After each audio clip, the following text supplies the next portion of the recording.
why don't we kind of introduce everybody? We'll start from what the viewers can see. Top left, we've got Brendan from Dungeons and Comedians. Do you want to talk a little bit about Dungeons and Comedians and your experience with D&D? Sure. So, hi everyone. My name is Brendan.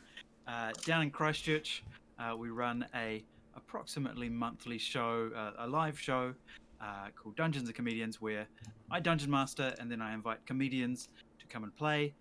They have a very wide range of knowledge of the game, from a lot to absolutely nothing, and chaos ensues. Cool. What's your experience? How long have you been playing? Well, okay. When I was in intermediate, I played a game. It was very exciting. I made my character, and then I went into a cave and I met an orc, and then the orc killed me. And then I didn't play again for about 15 years. You know what? So it depends where the starting point is. Yeah. No, that's awesome. I think we've all got like a dead in a cave story at somewhere along the lines, Brendan. Jared, how about you? What's your experience with D&D? And why don't you tell us a little bit about Diceratops?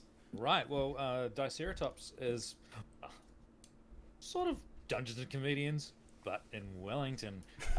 We do live shows at Bats Theatre that we record for a podcast, and yeah, it's comedians and improvisers mostly doing that. And again, with most of our players tend towards having a bit of D&D experience, but yeah, we've been doing that for I think we're going to do a show this month that will be just about our 2nd anniversary. So, very nice. That'll be. And where do we find your show? If you go, searching for Diceratops NZ on Facebook is probably the best way to find us and find everything from there. We're also that Diceratops NZ on Twitter, and I think on Instagram, and there's a website as well, but it's like Diceratops DZ at wordpress something. So that's less useful probably. And wherever fine podcasts are sold. So there's that. And I've started got into D&D as a teenager. So I had all of the original box sets from Redbox right through to Immortals, and then weirdly took a sideways jump into Heroes Unlimited, and specifically the offshoot of Heroes Unlimited, which was Teenage Mutant Ninja Turtles, and that was a slightly odd role-playing sideline, and then didn't for years and years. Basically was just doing computer role-playing games, and more recently, probably within the last sort of 6 or 7 years, just very slowly got back into it. First with Shadowrun, then back into D&D for Diceratops. Nice. Actually, Brendan, where do we find Dungeons and Comedians? You could go to dungeonsandcomedians.com, or we're on Facebook and other places like that. Okay, cool. If you want to listen to it, you'll make the effort. Okay. Do you hear that, chat? Make the effort. Make the effort. Michael, Dungeons and Dipshits.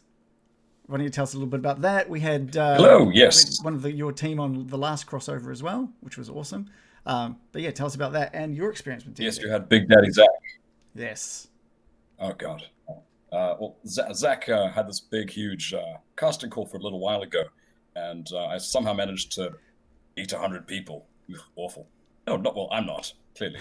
My experience with D&D, I've been into it most of my life, but I only recently started playing about last year.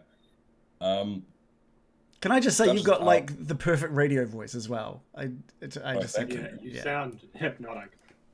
Yeah. Thank you. That's ideal. I think it covers up the anxiety. Is it covering it up nicely? He's doing a great job. Yeah. Brilliant. Can barely tell. It's doing fantastic.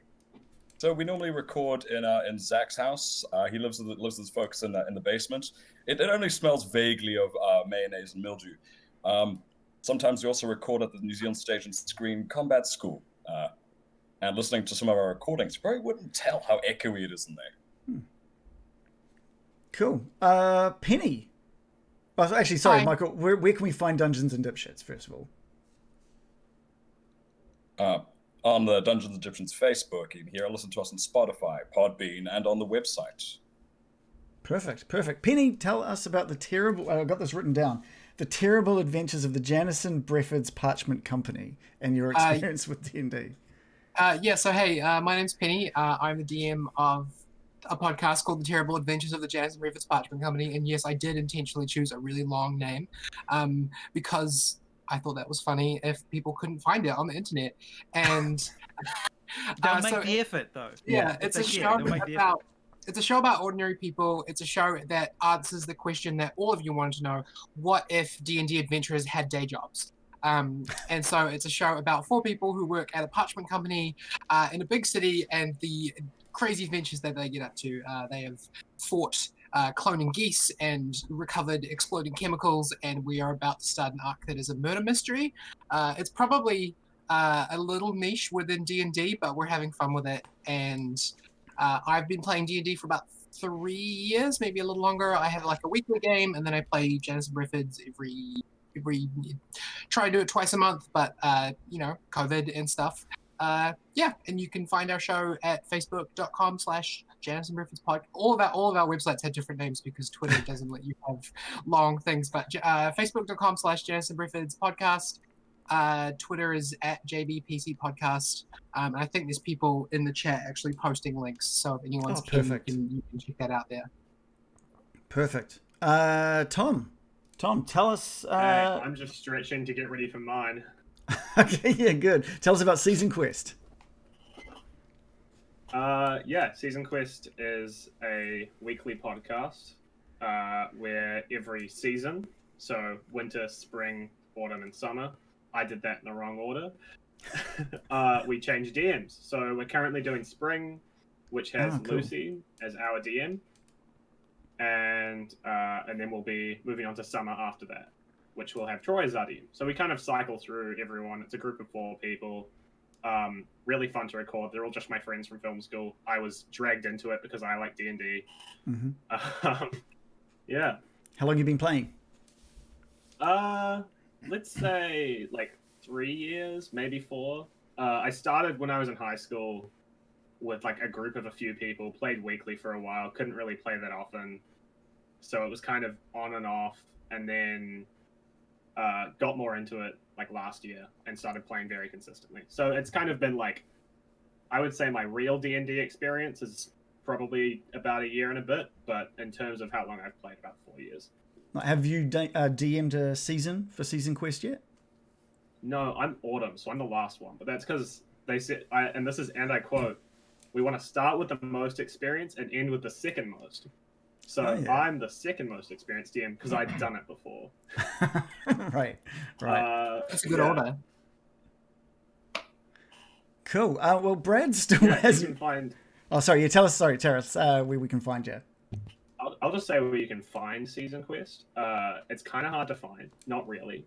Search Season Quest on Facebook, Twitter, and Instagram. We're there at Season Quest Pod.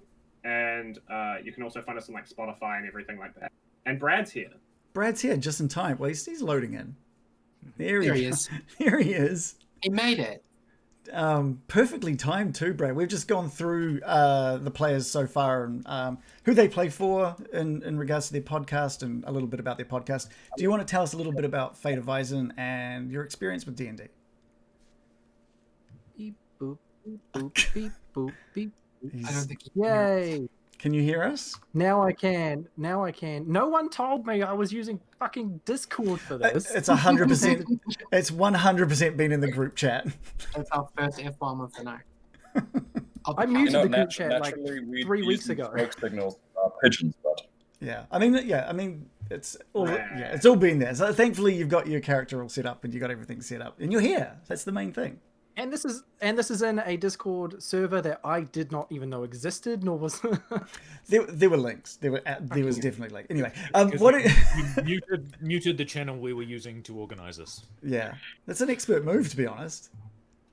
Why don't you tell us a little about? We've just gone through and sort of talked about all the different podcasts. Why don't you tell us a little bit about Fate of Isen and your experience D&D? Yeah, so obviously I don't handle any of the tech side of it. It is a 5e game. It's so the stories in Isen have been going for many years. And we started in Pathfinder and then changed to 5e, and then started a second campaign, and the second campaign was a podcast. So there's sort of quite a bit of history and multiple stories going on, and the end game is coming. It's coming. Oh, what does that mean for Isen if the end game's coming? Is there just a whole new campaign set in Isen, or is Isen done? It depends how the players of various campaigns handle their involvement. Yeah, that's they cool. could destroy the world, they could save the world, or they could like remold it in their own image. I don't know. Awesome. And where can people find Fate of Isen? Fateofisen.com has all the places and links and things to things. I feel like I just want to play a really low profile like in this tonight because I've already shamed myself so hard. Don't worry, it's only in front of us 6 and everyone that's watching live. 400 people. Oh, if only. Is everyone here a DM? Has everyone DM'd? Yeah. Never. I think so. Yeah. Oh, No. cool. Who said never? Which was me. Oh, wow. Okay. We Babby DM. As in never. I like that. Never DM. For anyone who has tuned in that hasn't seen Getting Dicey before, or this face, you can find Getting Dicey right here, but also pretty much Getting Dicey on all your social medias and wherever you get podcasts. We're playing through Curse of Strahd at the moment, which is going incredibly well, which I DM. I'm like a forever DM. My first 2 years of playing D&D, which was only like 4 years ago, was as a player. I got to play one campaign, and then I've been pretty much just DMing since, which I love, to be honest. I think I get more out of the storytelling side of things. It's been nice doing the crossovers because I get to actually play, which is cool. But tonight I will be DMing you guys. And again, like I said before when we were talking, I don't really do homebrew, so bear with me on this one. This is something that I've sort of like whipped up, so hopefully it's all right. New territory. Brand new territory for me. But if you guys are ready to start, we can totally get started. If you've got your Roll20 up and you got your D&D I'm Beyond absolutely up. ready to go. Okay. Let's do this thing. All right. I'm going to put you guys on the map. I'll explain a little bit with this map at the moment. There's a little map of Arabelle, which is the village that we're going to be playing in tonight. And down below, there's like a little bit of a grid with your tokens lined up. We're going to utilize that at some format later. Obviously, if there's combat, which really it's a one shot, there should be some combat. I'm gonna ping I'm gonna ping them at the little green circle you'll see being pinged. That's kind of like that's where the journey is gonna start.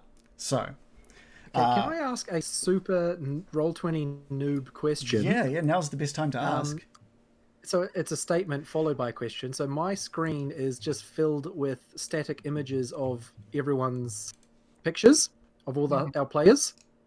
How do I get those to fuck off and so I can actually see the map? Make the screen wider and they pop. Just Make the screen wider and they'll go across the bottom of the screen. Yeah, you can hold down Alt and scroll wheel out to sort of zoom out, and you should be able to see a big map of everything. I can zoom out and see like that there is a map behind all these pictures. You can also go into your game settings, which is the gear in the top right. Oh, are you talking about like our faces at the bottom of the... Yeah. Ah, and right. If you scroll to the bottom of game settings, there's a thing called chat avatars, and you can change those to be names only if you like. Oh, I'm gonna do that. Yeah, I'm so glad you asked that question because I'm having the same issue. Most good. Oh, it's good that I asked a dumbass question. It is. It's Hooray. good. Names only. Yeah, there we go. I'm doing that Great too. question. Thank you for that. Otherwise, I'd be Thank you, bummed as Jared. well. Thank you for And now I asking, can- Brad. Now I can look at the map and your guys' pretty faces. Hooray. Perfect. All right. Welcome to Arabelle, a clean, crime-free, and happy town, thanks to the efforts of a small group known as the Heroes of Arabelle. The Heroes of Arabelle had all, purely by coincidence, arrived in Arabelle a few years back as budding heroes wanting to make changes across Faerun. They toppled a crime syndicate, they chased off a literal devil and its hordes, they were whisked away to defeat some kind of vampire menace, and they ousted the evil leadership that kept Arabelle from truly thriving. Their headquarters was built and statues erected in their honor. It's been about 3 months since the last time these heroes were needed for anything really serious. If you call talking to children at the local kindergarten about the dangers of running with daggers serious. And now, on this Halloween night, we find the group sitting around in their living quarters. Pliddly Ploop, who is a small Kuatoa, a little fish man that you all saved from slavery years ago, comes running into the room, feet slapping across the ground, holding the small number, like a number on a piece of paper. And he runs over to this sign, which says 108 days without incident. And he replaces the 8 with the 9 that he's holding. And he just runs off, arms in the air, screaming, slapping the walls and anyone else who happens to be in his way. We find the rest of the Heroes of Arabelle in their living quarters. Why don't we go through and just sort of detail the characters that we've got and what they'd be doing in their living quarters. We'll go top left to Brad. Why don't you tell us a little bit about your character? Okay, so Crap is a extremely elderly goblin. So the Wizards of the Coast goblin rules say that they have an average life expectancy of 60 years.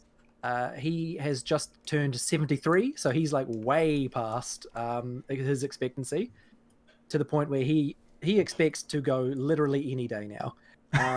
He was a very prized gladiatorial fighter way back in his heyday. And he sort of clings to the glory days a little bit, but for the most part, he knows he's washed up. And he just lives a very, like, almost sad, quiet, post-adventure existence, except when he gets called out to, like, all right, I'll bloody join you. Oh, gods. Oh, don't, if I sit down, that's me. Love a good sit down. And what's Crap doing at the moment on this Halloween night? He is sitting in a chair in his very modest hovel of a home. And he's just waiting for trick-or-treaters to come so he can yell at them to go away because he can't get up and answer the door. Okay, perfect. Brendan, you've got Ted. He wants to be good. It's just way too hard. Yeah. Brendan, what's Ted up to? So Ted Mudd is all his life he's been a tosher, which is someone whose job it is to go into the sewers and like find anything that people have dropped that might be valuable. But you know, I figure in a fantasy setting like this, going into the sewers is like just constant dungeon crawling, so you're going to level up quite quickly. So despite his lowly beginnings, now he's kind of risen to prominence, but he's still, every day he'll go down to the sewers and tidy things up. But now he's a family man, so he's helping his kids get their costumes ready, sending them off with mum to go trick-or-treating. Okay, nice. Jared, you've got Klaatu. Why don't you tell us a bit about Klaatu and what Klaatu's up to? Well, Klaatu Barada is an Aarakocra paladin, so it takes the form of a majestic falcon with arms.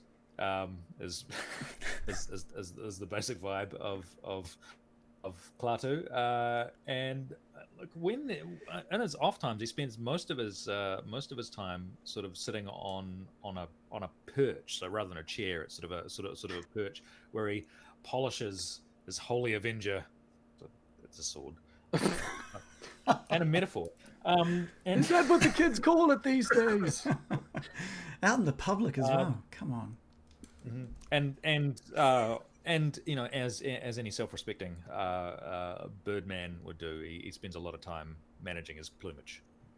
Nice. So we can assume that he's maybe in this living room on his perch managing his plumage right now?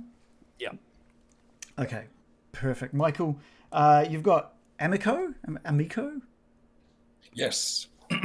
So tonight I'll be playing Amico. God, what I said is his last name. I swear to... Amico Breyer. Totally not fantasy name generated. Amico is a wild hunt shifter. He's got very doggish features. In general, quite an excitable fellow. Initially, Amico is trained as a doctor and would travel around from village to village administering care to people. But a plague hit, and you can only cure so many people, which led to him fostering a deal with a wildfire spirit, so he can heal more better and less worse, and dispose of folks that he can't heal. And on this Halloween night, he is pretending to read a medical journal, because I have an intelligence of 8, and I can't read. The journal is titled Anatomy and You. Nice. Is the book right way up? No. It's not even like the words aren't even facing him. He's looking at the spine. Just... All right. So it's open you out. turn these pages, I swear. I've just practiced everything on sheep. Penny, we've got Dusk. Why don't you tell us a little bit about Dusk and what they're up to? The duty undertaking Synthetic Knight is a warforged. So they are being composed of metal and wood, covered in intricate runes, and they are currently sitting in their quarters, accompanied by a small curly-haired human boy who appears to be some kind of spectre. And Dusk is using crayons to draw a depiction of the party's last battle, because they are going to go in and do show and tell with some of the kids the following day to tell them all about the awesome battle that he had with his very, very good friends over the last couple of months. They wandered into town about 60 years ago and just started helping people, carrying boxes and helping old ladies cross the street, and eventually became a quite famous hero around town. Nice. Yeah. Yep, everybody in town knows of Dusk, and obviously all of the people in the living quarters at the moment. It's a very, very popular house where the Heroes of Arabelle live. Tom, we've got the last one, Gail. Why don't you tell us a little bit about Gail? So Gail Longshell is a turtle, and when I first made him, I was ecstatic because I was like, I can finally be really old. It makes sense. Turtles live for about 50 years, so he's a warlock who made a deal with a warlock guy patron that made him live forever, and so he's 700 years old and kind of acts like it. Okay, he's got the eyesight of a young man, but the movement and thought process of an incredibly old one. Pretty forgetful. Nice. And what's Gail doing in the living quarters with everyone at this point? I think Gail is legitimately reading. He's probably reading one of his spell books to try and kind of keep up with it because he's forgetting them all the time. Yeah, he's just relaxing, kicking back. He's got his staff wrapped around his arm so he doesn't, lose it. Perfect. While all of your characters are doing what we've just stated, there is the silence of this room is sort of interrupted by just a knock on the door. No candy! I'll get it! Nice. Yeah, so I'm going to have to really try and remember. Amico, you head to the door and open the door to find a small group of owlbears standing in the doorway. These are obviously these are obviously costumes, and they all hold out these little bags in front of them and scream, "Fight or feast!" as you know to be the thing to call. Don't eat me! And I freak out a little bit and ready a spell. We've got such adorable, believable costumes. Not that I... Of course I've seen a real owl, but you look just like them. Candy. Does anyone have any candy? I have some. And the large 7-foot-tall wooden metal man walks up to the door. They don't quite get food and drink, so they've made little brightly coloured wrapped candies, but they are made of wood. And Dusk spreads them around through the different bags and says, "Greetings, I am a duty undertaking synthetic knight," or Dusk if you're into acronyms.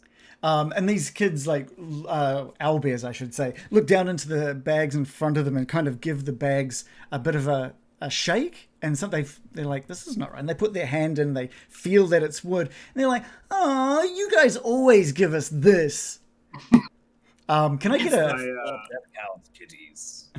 I cast Prestidigitation, and I make a fake little candy and then throw it in each of their things. And it's going to disappear very shortly. But they all anything go... to give them a little bit of joy. All right. Look, Ted's got something. Ted searches around in his pockets and he pulls out. It's mostly like mud, but then he fishes through and he finds a couple of gold coins, a tooth with some gold in it, and like a sapphire, and kind of drops those in. So enjoy those, I guess. Can I get from Ted? Can I get a perception roll? Sure. How perceptive is he? Oh, he's quite perceptive. First roll of the night. First roll. 12. Cool. You see, sort of as you're sprinkling these bits and pieces into the kids' candy sacks, and you're giving them whatever it is that you're giving them, you look over their heads and you see, sort of on the other side of the road, Nigel. Nigel has been a bit of a pest for you guys. He's a 40-something-year-old man that's given you guys a bit of concern in the past, but he's never really escalated anything past a couple of small misdemeanors.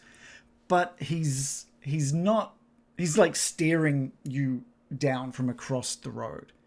And he seems to be holding a scroll unfurled that he keeps looking down at and then back up at you. And you can see that he's mouthing something, but you're not quite sure what. Good evening, Nigel. What are you saying over there? I can't hear you. Give me a perception check, please. Because he's old. That is... God, what's my perception? Only I was on the right page. That is a 15 plus... Oh, God, that is a 26. Oh, yeah, perfect. You sort of like cup one hand around your ear to see if you can hear what he's saying, and you hear the word Tarrasque. But the moment he says it, you see that the look of, like, the scowl that he had on his face is just quickly replaced with a look of shock as the earth and the ground beneath you and him begins to shake. Before you can respond, the ground just opens up and swallows Nigel and the building behind him completely up. There's a roar that bellows up from out of this enormous crack in the ground, and slowly this lizard-like creature just claws its way up out of this hole. It seems to be as tall as the tallest building in Arabelle. And the children scream, and you can see just mayhem breaking out on the streets now as these kids, all dressed up as their favorite beasts, just start running, and parents are trying to grab their children and sort of take them inside. Quiet down! Looks like bloody Nigel summoned a Tarrasque. Haha, classic Nigel. The Tarrasque looks about, stretches, lets out a deafening roar, and scoops up two parents from the streets and just eats them. The death toll I can't fix that. is 2. What do you do? I rush to protect, like, the nearest kids and just, like, kind of shield them with my shell. And say to them, "It's okay, it'll be fine." Persuasion and, like, roll, try please. to comfort them in any way I can. Give me a persuasion roll. Okay, yeah, sure. I don't know how well that'll go.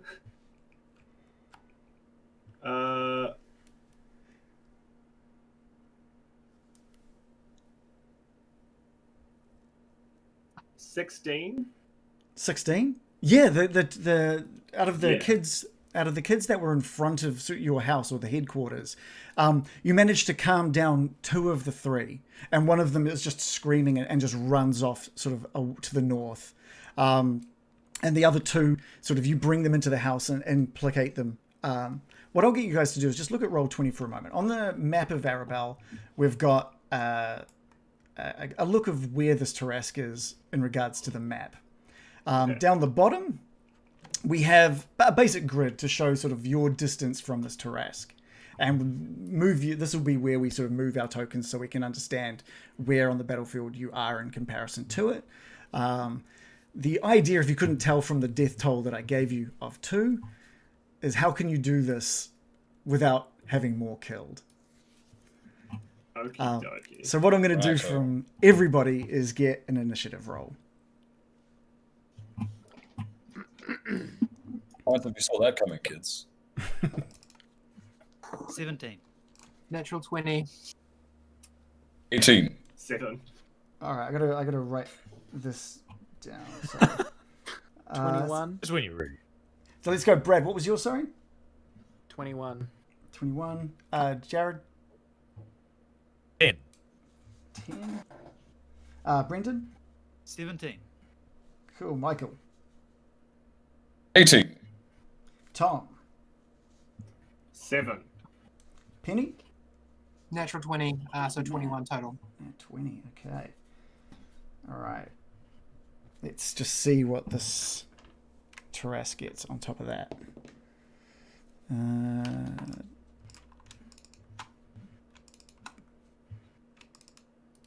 Am I able to click that? No. Okay, fine. Plus Dex. Oh, cool. He's rolled a 12. I'm just going to quickly write this down for my benefit. Otherwise, I will be asking you guys all night. Brenton.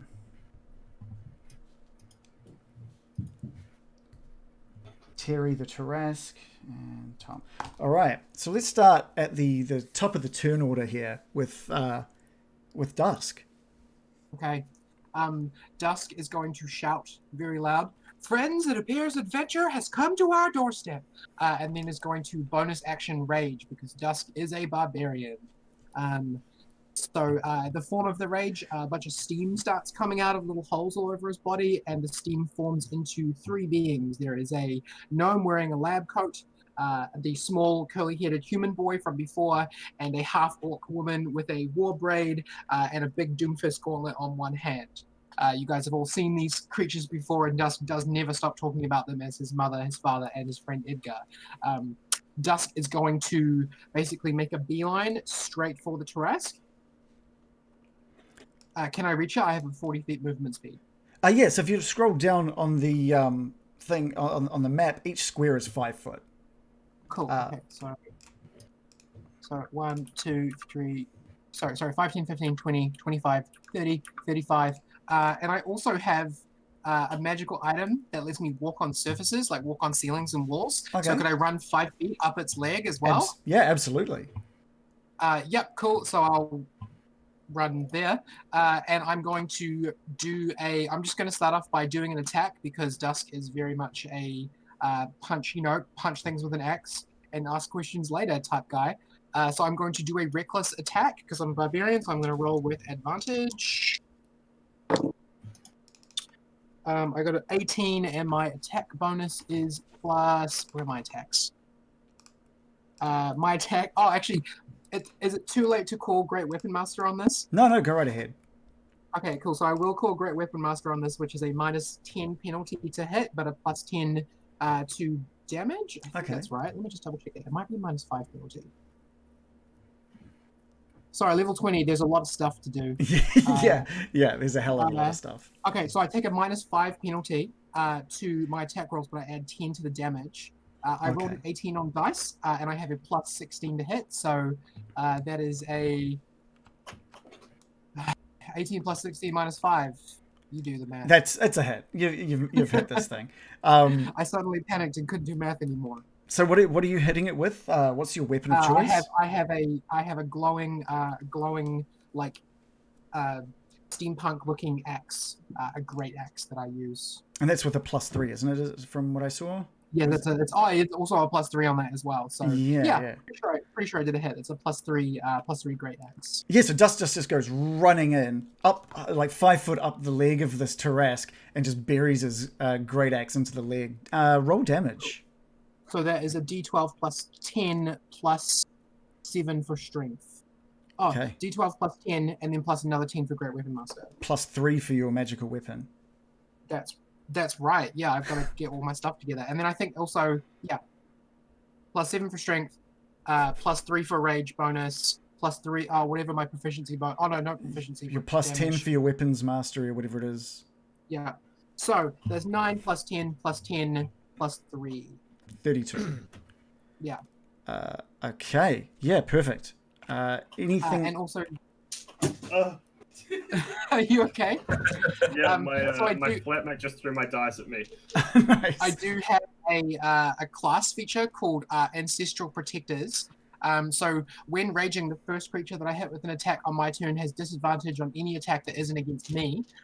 Basically, the 3 ghosts that I summon fly up and start like hovering around in front of the Tarrasque's face. When the target hits a creature other than me, that creature has resistance to the damage dealt by that attack. I'll get you to remember that and recall it for if this thing has disadvantage on any attacks. You've done your bonus action, which was kick into rage. And now I get a second attack. Cool. Again, it's a 17 plus all the things. That is a hit. Cool. And then again, that's 2 less damage than last time, so 30 damage. 30 damage. Okay, perfect. And I think I didn't roll a crit, so that's about it.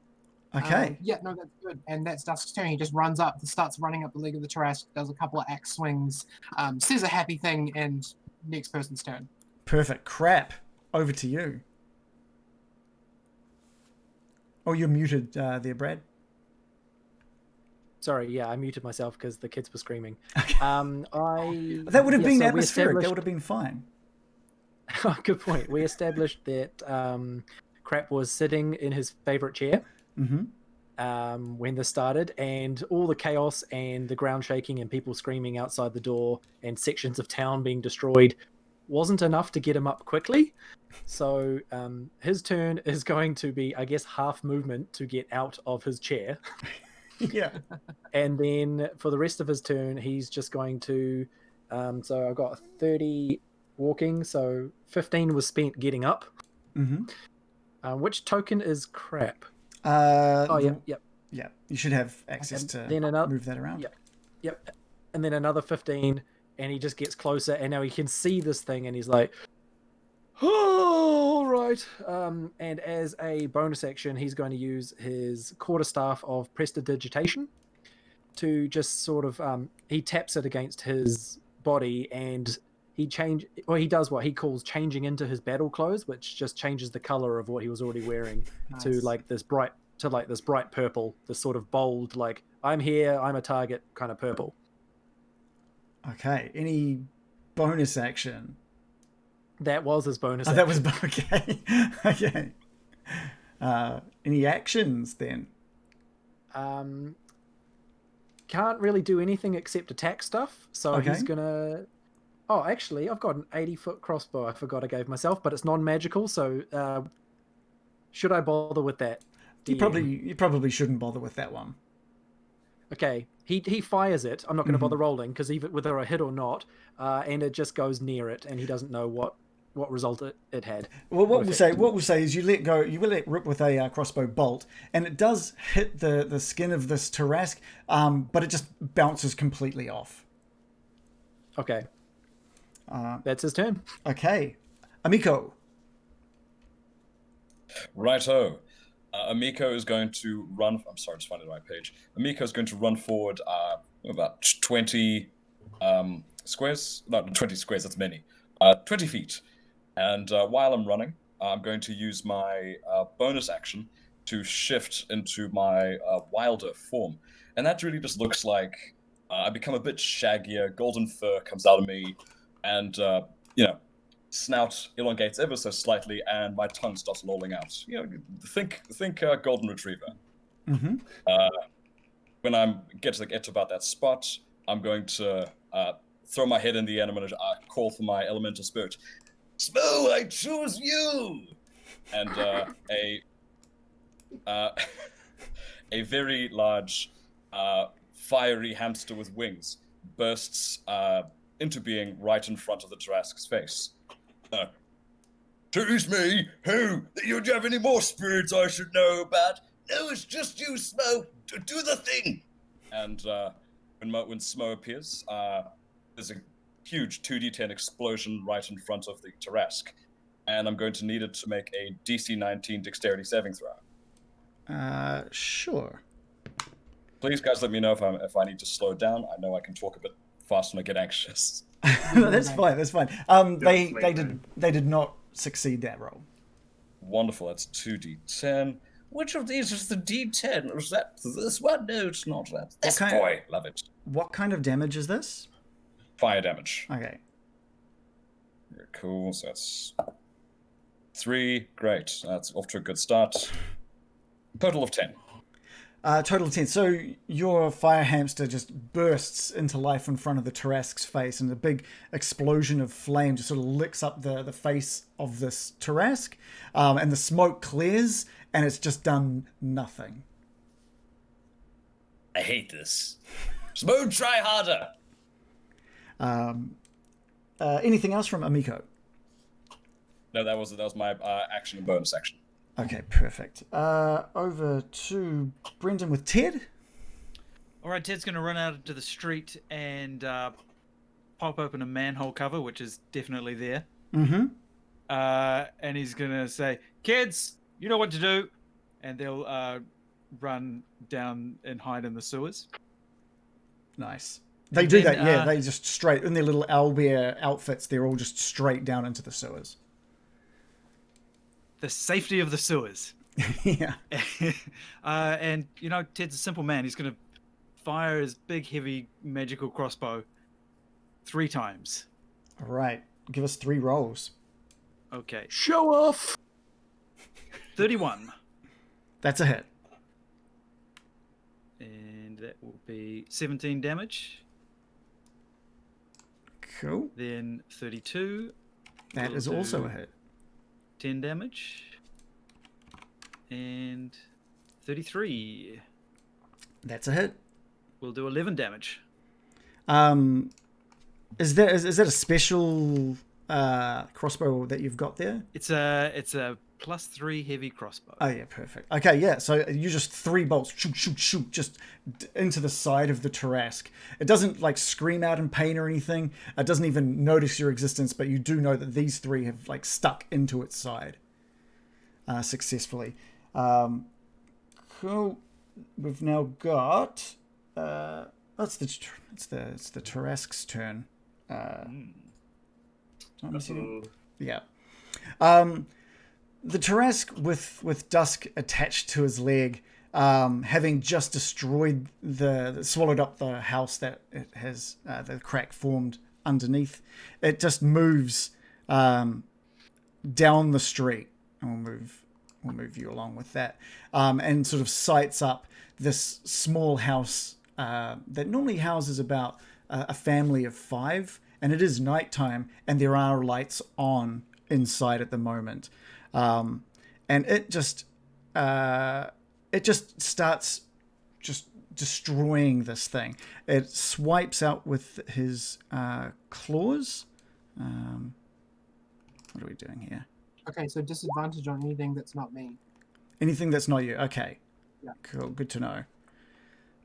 So that is rolled a 32 with its claws. What's that? Okay. It is also rolled a 30 with a disadvantage, 26 with its claws. It then just bites down into the ceiling of this thing. I'd like to use a reaction when you've rolled your damage, if that's okay. Yeah, certainly. It does 25 damage. It rolls with a 25 as it bites down. And then lastly, it just swings its tail into the sort of walls of this abode. With disadvantage. rolling a total of 21. So let's do some damage rolls here. Okay, so just so you know, anyone who's not me has resistance to the damage that this Tarrasque is doing. Okay. Okay. Very good. And I also have a reaction to decrease damage against one target as well. Okay. All right. Well, I'm just This gonna. is good. So roll your damage. Sorry, I just wanted to let you know. What No, that's totally fine. So we have 10, 22, 23, 20, 35. Basically, even just with that bite, despite all of the like claws and tail swipe and the bite, this house is just being left absolutely demolished onto the ground. People? The death toll is now 5. Okay. Uh-oh. So any people that take damage from the Tarrasque have resistance, and I can also use Spirit Shield to further decrease damage against one. But if I can't see them, can I still do that? Does it say within sight or? So I'll read Spirit Shield. If you are raging and another creature you can see, within 30 feet of you takes damage. So I guess if he's using the foot that I'm stuck to, then I probably can. But if not, then I guess not. So what does it reduce it by? 4d6. Give me 4d6, please. 6, 8, 12, 15. Okay, cool. So, this one did 36 damage with its bite. It did 2 lots of 28 with its claws. It did 24 with its tail. And it does one last attack as well, which I completely forgot, which is also a hit. That does 32 damage. So this house is totaled. You do know that it had 5 people that normally live there. The death toll's gone up by 3, and you just see out of the rubble someone sort of like scratching their way out of the rubble and just taking off down the road. So you did manage to save one person there. But the death Also, toll, he takes, because I rolled a 15, he takes 15 force damage as my spirit orc punches him in the eye. yeah, perfect. Regan, did I see anybody perish? Did you see anyone? What? Sorry. Did I see anybody get hurt? Because I've got a good reaction around that. Thanks to like them being within the house, no. Okay, no worries then. I should hold that for later. Yeah. And we're going to finish off Tom with Gail. Hi. Hi. I'm gonna be a cheeky little pew pew boy. Pew pew. Please. Gail pulls out a staff. Goes. All right. And I cast Eldritch Blast, and I shoot all 4 of my beams at it. That for me has a range of 600 feet. Just so you all know. Okay. So just roll the hit. Yeah, please. Well, the first one was a nat 1, but that's plus 11. Okay, that's fine. 19. Okay. I'm getting terrible rolls, dude. 16. And then a nat 20. Plus 11. Okay. So that's only one of those manages to connect. I'm just going to roll a dice here. Basically, it bounces. It hits the Tarrasque, and just bounces straight back at you. Damn. There goes my strategy. Making you the target on that hit now. I'm getting hit by my nat 20 Eldritch Blast. Oh no. Okay, I rolled 9 for damage. No. That's 18 damage on myself. You take 18 damage. Okay. Probably should have saved my spirit shield for that, but okay. Turtle friend! Stop hitting yourself! Stop hitting yourself! It's such a me move to get my first turn take damage on myself. Is there anything else from Gail? No, not this turn. It's Okay. okay, So old man. It I do happens have a to the question. best of us. What's the question? That attack, does it count as an attack from the Tarrasque? No. Okay. It's no, basically fine. I just wanna know a if I- reflected. It's Yeah, I'm definitely probably an gonna attack ask that from a me. lot. I Yeah. felt it. Yeah. My effect is going to grant damage resistance to everyone, so I'm probably going to ask that a fair bit. Yeah, please. Yep, that's totally fine. It is Dusk's turn. Wait, did everybody else already have a turn? Yeah. Okay, cool. I'm going to run 40 Lightning feet. round. I'm going to run 40 feet further up the Tarrasque's leg. I don't know, like, how big is it? So How many turns? it is a 40-foot tall, basically like Godzilla, basically. And so you are Can I currently get 5 to foot try? under. Yeah, Can I make it absolutely. try?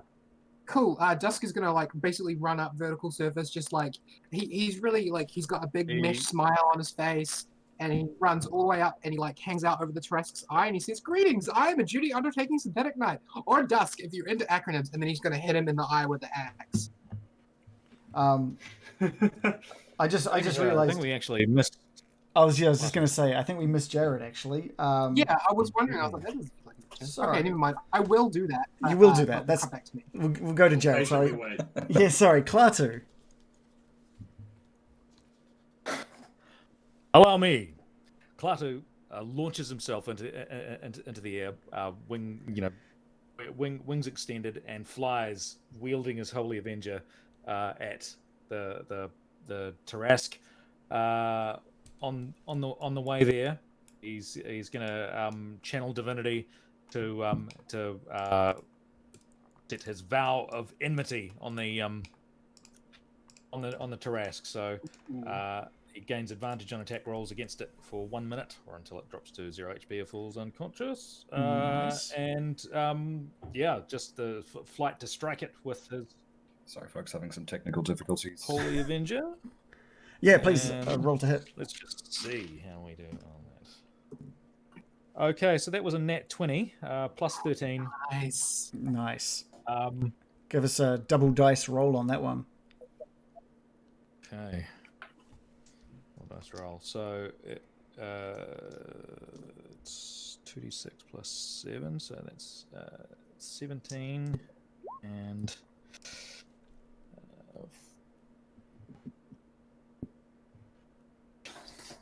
17 plus 12 is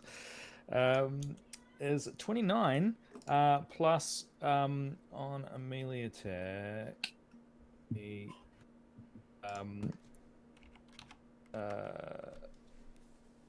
whenever I hit, because of improved divine smite, whenever he hits with a melee weapon, the target takes an extra 1d8. Oh, nice. Hell yeah. Which is in this case a 2d8. Okay, so that we're up to, we're 29 plus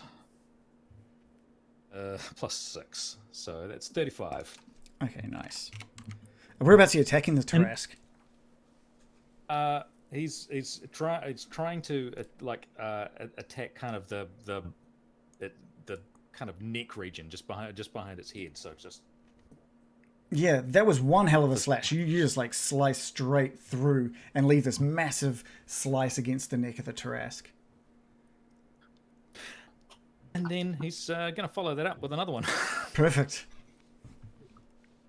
Okay, so not quite as good a strike, but it still ends up being 26. Which is a hit. So, okay, so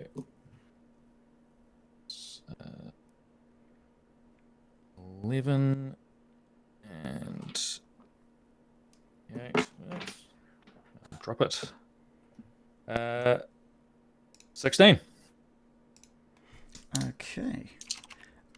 This one doesn't do as much damage as that first slice, but does manage to sort of like cut that little wound open up a little more. Nice. Any bonus actions from Klaatu? No. Perfect. Let's go back to Dusk. Sorry, we sort of cut you short on that when we realised what we'd done.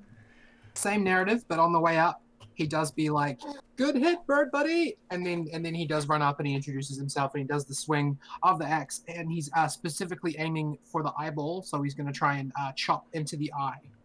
Okay. And I actually, during everybody else's turns, I made sure to write down what my math was, so I know exactly what my pluses are now. Okay, perfect. So I'm going to, and also, can I just say that unless I say otherwise, can all of my hits be Great Weapon Master hits? Because sometimes I forget to declare it until it's too late. Okay. Do you get to just Yeah, use that as often as you like? Is it? Every time you do an attack, you can take a -12 penalty for +5 damage. Okay, cool. As long as it's with a heavy two-handed weapon, which I'm using. Okay, so I'm going to do a reckless attack against the eyeball.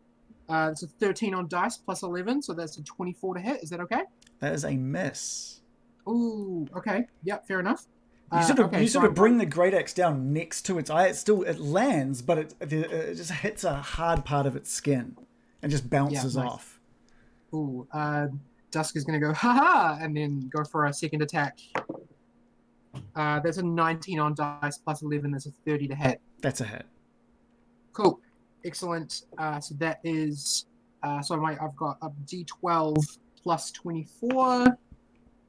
That is 11. So that is 35 damage on that hit to the eye. I don't know whether I can do this on just like a regular attack, but I'm specifically trying to blind it if I can.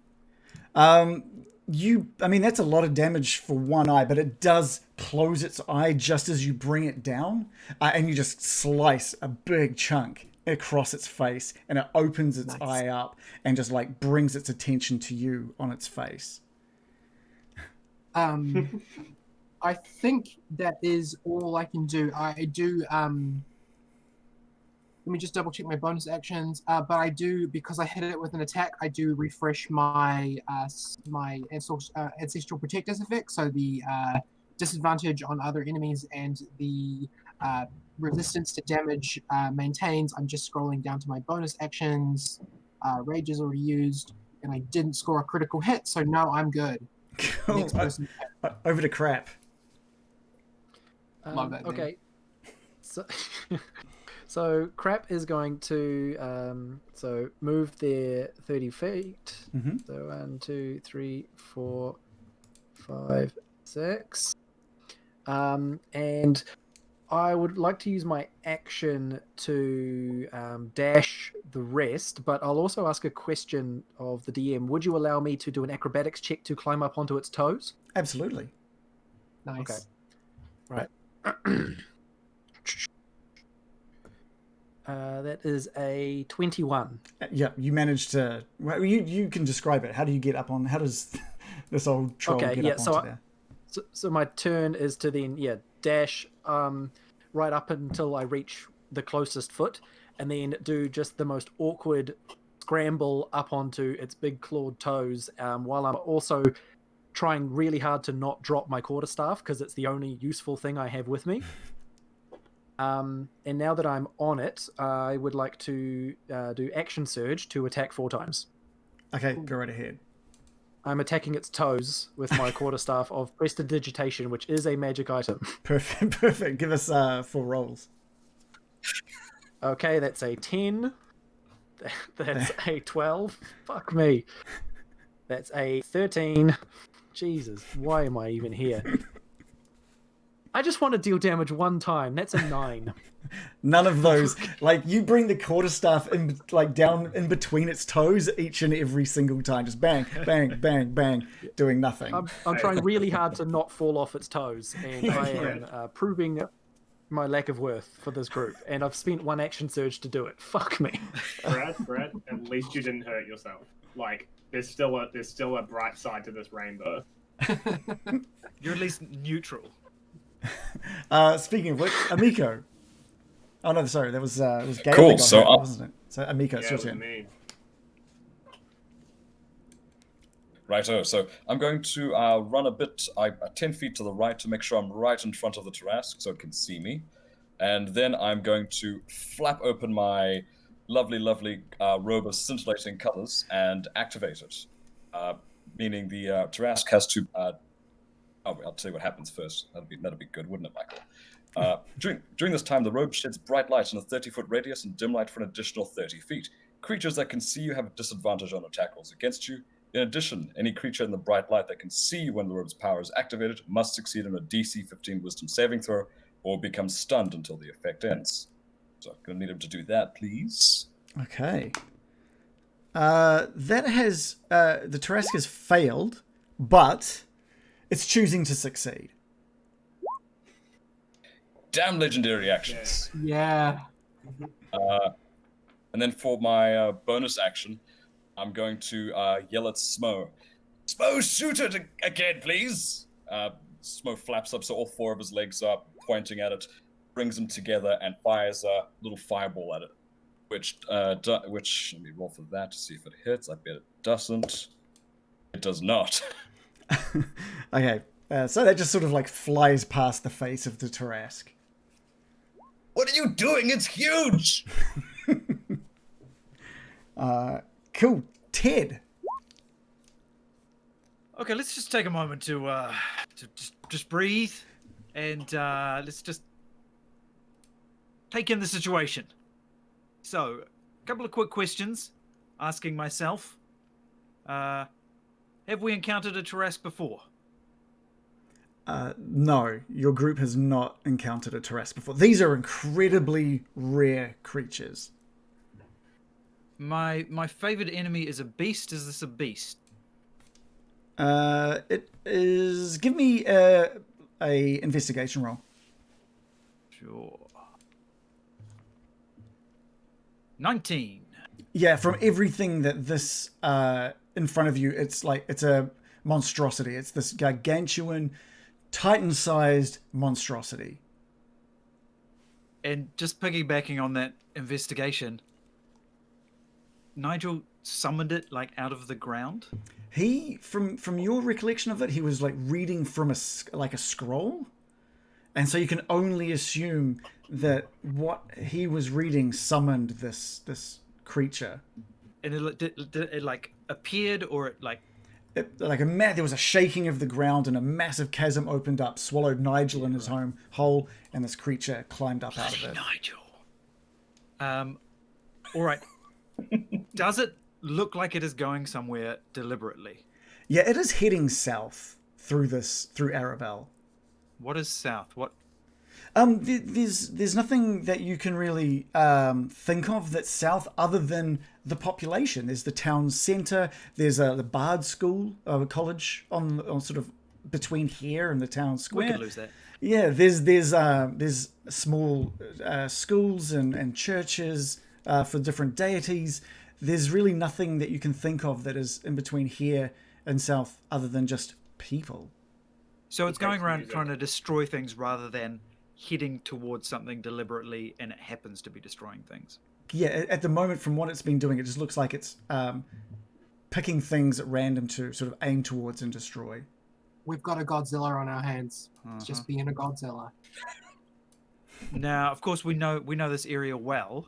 Yes. Is there any of our neighbors have particularly luxurious gardens? Yeah, absolutely. Like normally 2 or 3 doors down from your headquarters is possibly Arabelle's best garden. Interesting. Is the Tarrasque going to cross over any of that? It is heading south, and that is the direction of that property. He better bloody not. Love their garden. I'm probably gonna be buried there, whether the owners want it or not. Well, Might be sooner than later. I think it'll be very soon. We might all get buried there at this rate. Or I'm just pitching this here. Maybe it will. I'm going to wait until it crosses over the area, and I'm going to cast Plant Growth. So you just want to basically line that up for if it manages to go onto there. Yes. Okay, cool. It is the Tarrasque's turn, and it just continues on its path south. And I'll just make sure all you guys that are climbing on it, that you are not on it. And it heads straight towards these gardens and just starts walking across them. But before it gets to the gardens, it just lets out this enormous roar, one of the ones you've heard before. This time, though, I'm going to need a wisdom saving throw from all of you. So we'll go one at a time. Brad, wisdom saving throw. Okay, that is 23. Okay, you're fine, and not only are you fine, but that roar just does nothing. You've heard scarier roars than that before. It does nothing to you. My hearing's not that great. Just a note: if anyone is within 30 feet of Klaatu, they are immune to being frightened. Nice, that's me, I think. That's good to know. Ted, can you give me a wisdom saving throw? 17. That's a meets and beats. So, yep, that's all right. You too, you've heard on your adventures, you're level 20, you've heard more terrifying roars than this. Klaatu, can you give me a wisdom saving throw? That's a nat 20. You guys have heard this all before. Amico, wisdom saving throw, please. Cool. As part of my shifting feature, I get advantage of wisdom saving throws. That is a 2 plus how many? That is a 23. Perfect. You've passed as well, Dusk. God, your radio voice is so good. I rolled a 6, but I am within 30 feet of Klaatu, so... Yeah, you hear it, and something within you, like, starts to, like, your skin starts to... You're starting to freak out. Your metal's starting to, like, tense, but then you've got Klaatu nearby, and you relax, and you remember all of those fights that you've had next to Klaatu, and you push through that fear. Gail, I don't know why I think this is going to be good, but please, Gail, wisdom saving throw. Okay, so I rolled a 19 plus 6, so 25. You guys, none of you care. This roar goes out, and you see people running through the streets just stop and drop to the ground cowering, but all of you maintain your composure with the roar of this creature. We're tough. Yeah, and it does step onto this garden. Ted. So what are we doing here? So all normal plants within a 100-foot radius become thick and overgrown. A creature moving through that area must spend 4 feet of movement for every 1 foot it moves. Okay, so it kind of like it stops it doing for like 4/5 of its movement. Is that right? Or is it the other way around? 1/5 of its movement. Cool. That's fine. With Dusk attached to his face, he just brings his head up and slams it down into the garden.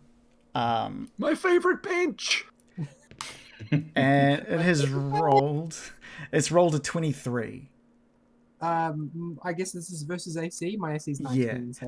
Actually, let's do something else. We're going to do Dex. We'll do a Dex roll via Dex. So how quickly he can slam his face versus how quickly you can get out of the way. So let's do a Dex. So is this a Dex saving throw? Yeah, do a Dex saving throw versus nice. his I have Dex. advantage on Dex saving throws versus effects that I can see. You can see this one coming. And you get a +2 from Klaatu's aura as well. Very nice. So I roll a 7 on dice, so not great. So that would be 10. Only a 10. Okay. Well, I have +1 on Dex because I really spec'd into Strength and Con. Right. 7 on dice. The Tarrasque, I'm going to call him Terry. He only rolled 11, so he's got you on this one. He just brings his face down into the ground. I'm going to treat that, since it was 40 feet up, I'm going to do 4d6, which is only 10 bludgeoning damage. Cool. Not I too have bad. resistance to bludgeoning damage because I'm raging. Which is 5 bludgeoning damage then. He also... having seen Klaatu flying around, just swipes out with his tail in Klaatu's direction. Disadvantage on that. With disadvantage. Which is a 21. Well, against armor class, that will certainly hit. Okay. And He's so got such good bonuses.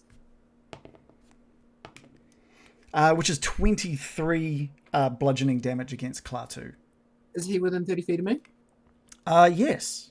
Cool, so you do have resistance to that damage, that 23, and I'm going to roll my Spirit Shield on you as well.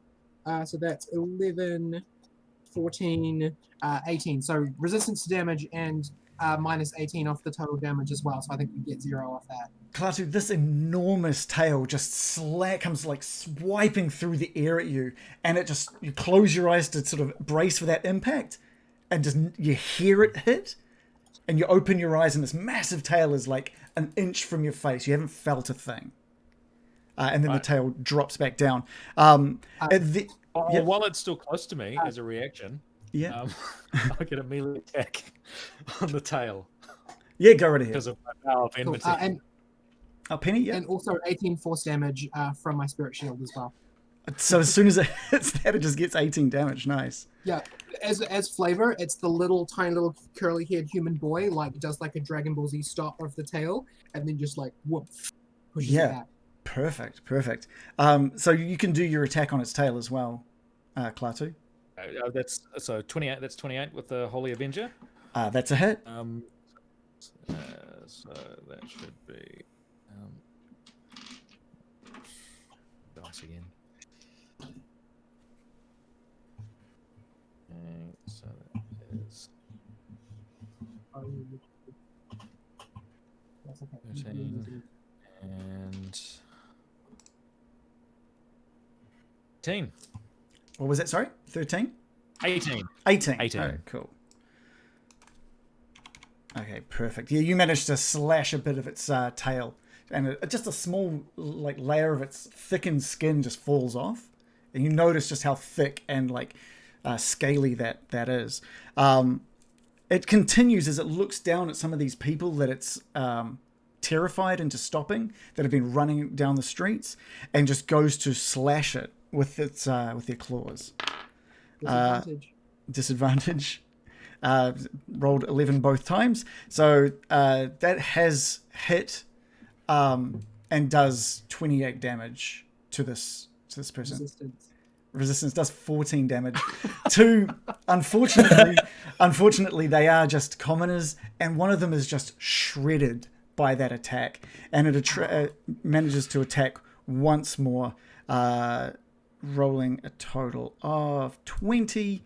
But it is a crit fail, and manages to just like catch one of its claws on some of the paving, and just snaps one of its claws, just cracks it as it lifts up off the front of its foot, and it does 10 damage to itself by doing so. Nice. I don't think it gives itself resistance. I don't think it can do that. Yeah, no, we won't go that far. All right, over to Klaatu. Sorry, Regan, just 1 second. Did I see those people die? You did. You did see one person die. Wonderful. Or not wonderful, awful. But I love it. So I thrust a finger out at Smo. Say, Smo, turn that life into something useful. But not evil sounding, obviously. And Smo glances over at the dead body, and he glows brighter. And I'm going to use my Flames of Life feature. When I see somebody die, the primal flames of their being erupts, and I can decide to make that a well of hit points or a fire damage thing. I know this guy is immune, so it's a well of hit points. So it's just this glowing little flame that's coming out of the body. Okay. All right, if you get hurt, run into that fire. Oh, so they're still dead. So it's still dead, but it's now like a dead body that can like heal. Yeah, and if you run into it, if you run into it, you gain 2d10 plus my Wisdom modifier health back. Very nice. Very good. I'm just gonna freehand some flames, and that's where that is. Cool. So the death toll is now 6. We're doing pretty good though. Not too bad. Yeah, not I too would bad. say this is standout. 6 isn't bad. Yeah. It's been what, less than a minute? Yeah, it's been like 12 seconds. Klaatu, over to you. Okay. Klaatu is well, he was I think, felt that that first slash at its neck went pretty well, so it's the more of the same. His vow of enmity should still be in effect, so advantage on attack rolls, which is good because that was definitely that. So his first slash with his Holy Avenger is 31. That's a hit. Brad, you're getting scolded for language by Jules.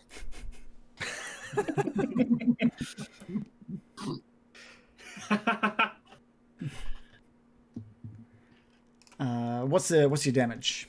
It's 15. Okay. And then is with second attack. That is a nat 20. So plus Damn, 14, another so one. 33 in total. So You're a paladin, right? Paladins love crits. So that will be.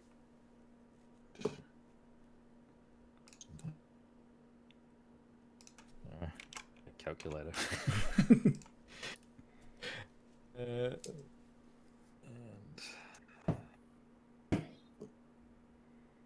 39. 39 damage. Hmm. That's not bad. I think that's the heaviest hit we've had so far. I'm just doing maths as well. 39 down, 1 million to go. Hey, if we keep hitting 40 point progress. damage, we will eventually get there. I'm just going to move everyone Absolutely, tomorrow morning. across it. Anything else from Clutter? That's it. Okay, perfect. Gail, please, I'm rooting for you, Gail. I need to see something better than damaging yourself with an Eldritch Blast. Something's happening this time. I got plans. All right, so Gale stands there. He sighs. Time to go, I suppose. And so I'm moving 30 feet closer, which is as close as I can get. But that's all that I need, baby. And I'm going to cast the spell Slow on the big boy himself, which is I alter time around for up to 6 creatures of my choice. I'm only choosing one Mm-hmm. in a 40-foot cube within range. Mm-hmm. Each target must succeed in a wisdom saving throw, or they're affected by the spell for the duration, which is up to a minute. It's a concentration spell. Mm-hmm. Their speed gets halved. They take a -2 penalty to AC and Dex saving throws, and they can't use reactions. On its turn, it can use either an action or a bonus action, but not both. So yeah, that's Okay. a decent chunk of stuff. So what was It's like, the what did I have to roll? Wisdom saving throw, What's the DC? 19. It failed, but it chooses to succeed. I knew it was coming. Oh, Okay, well, as a bonus action, that would have been so useful. as a bonus action, I am going to use Hexblade's Curse, which will curse it for a minute. Oh shit! I get a +6 bonus to damage rolls and score a critical. This is a Hexblade's Curse. It's not like a. I get a +6 bonus to damage rolls, and I score a critical hit on a roll 19 or 20. Okay, perfect. And I regain 25 HP if it dies, so little bonus. If it dies, yeah. Yeah. If. Big if. Okay, great. We're back with Dusk. Okay, Dusk is he still attached to the face, or is he on the ground now? No, he's still managed to cling on. Oh wait, you did get slammed into the. No, you managed to get out of the way. Ground, yeah. Oh, you did. Oh, No, I took damage from it. I'd say they rolled 11. I'd say you're on the ground from that. You would have been since Okay. you failed that. So am I prone? Yeah, you're lying flat on your back on the ground. Okay, Dusk is going to do the old Shawn Michaels, like, hop back up onto his feet. Anybody know what I'm talking about there? A kip up. Oh yeah. And then he's going to be like, up we go! And then however much feet I have left, I'll head for the closest leg, and if I get there, I'll start running back up it. Yeah, you basically you're near its feet by the time you slam down anyway, so you get to its feet and manage to get about 5 foot up that leg again, like the first time you tried to climb this. So he's just down, up we go, and then he runs back up again. And then I wave over from my foot. Welcome and back. then I'm gonna go ahead and do a reckless attack on just the part of the leg that I'm on. Maybe going for like the ligaments on the back of the ankle. Mm. So that is 18 plus 11. That's 31. It's a hit. Why have I suddenly lost the ability to do math? 29 to hit. That's the one. It's a hit. Cool. So that is D12 plus 24. That is 9. So that is 33 damage. Man, you guys are doing some and serious that is damage. That's gonna refresh my my Ancestral Guardian's ability, and then I'm going to go for a second attack. I'm really hoping for a crit, because I get 3 extra damage dice, 3 extra d12s on a crit. Nah, not quite. 18 again, plus 11, 29. That's also a hit. So that is just a 2 that time, so that's going to be 26 damage on the second hit. Dusk is just here to provide resistance and do axe damage and have a great old day while he's doing it. That's some serious damage that you're doing as well. Yeah, Ancestral Guardian Barbarian is overpowered, and I don't know why more people don't play it. So, Crap, you've just been like trying to slam down on its toes and missed every shot, but we're back with you now. I have looked around and recognized that my companions are definitely going to be the heavy hitters here, and all I can do is everything I can to be a minor nuisance at best. Okay. So I am going to stick with my hit the toes plan, and I am determined to hurt at least one of the Tarrasque's toes. I will get a judgment call from the DM and the players as well. So I'm using a quarterstaff, which is versatile. I can do one-handed or do more damage two-handed. I'm also balancing on the foot of a moving creature. Could I do it two-handed, or should I be one-handed? You're like a level 20. I'd say you can give us like an athletics roll, and we'll base that athletics roll on how nimble you are on its foot, whether you can do 1 or 2. Okay. How does that sound? Does that sound fair? Yeah, that sounds fair. Athletics or acrobatics? You pick. Acrobatics is much better, so I'll do that. Let's do that. That is a 21. Thank you, Di. Perfect. Yep, you're like surfing that foot, no problem. At the moment it's down, so you're ready to go. Yep. Cool. So I get to make 4 attacks two-handed. That is a 20, a 19, both of which are... Oh, wait, no, never mind. So 20, a 19, a 9, and another 19. None of those do damage. You're bringing it down into like really the knuckles, like the really hard parts of this Tarrasque's foot, and it doesn't seem to be doing anything. Damn it. You know what? Fuck it. I might not live much longer. I'm going to spend my last action surge to do 4 more attacks. Okay. Go right ahead. That is a crit. Nice. That is a 21 again. 22. And another crit. Damn, all right. Give us you hit with 2 of them pretty solidly. So give us 2 damage rolls with and double the dice. Yep. Sweet. Hooray! I actually hurt this thing. So the first of those does hang on.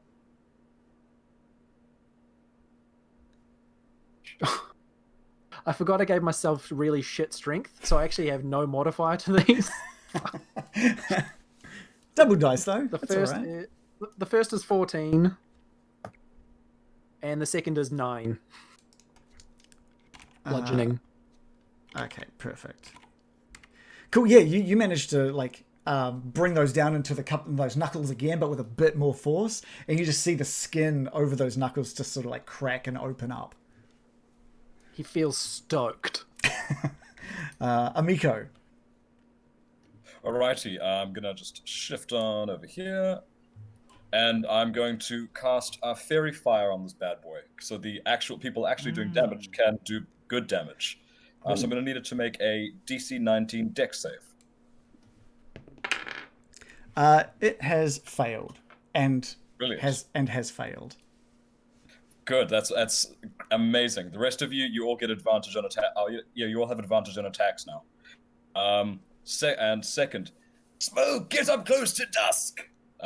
And he, where would Smo be actually around here? Because I know the Tarrasque has moved, and I don't think I got Smo to shift from his initial position. The Tarrasque has only moved like 30 feet at this point. Okay, so he probably gets down close to Dusk, who's on the right leg or left leg?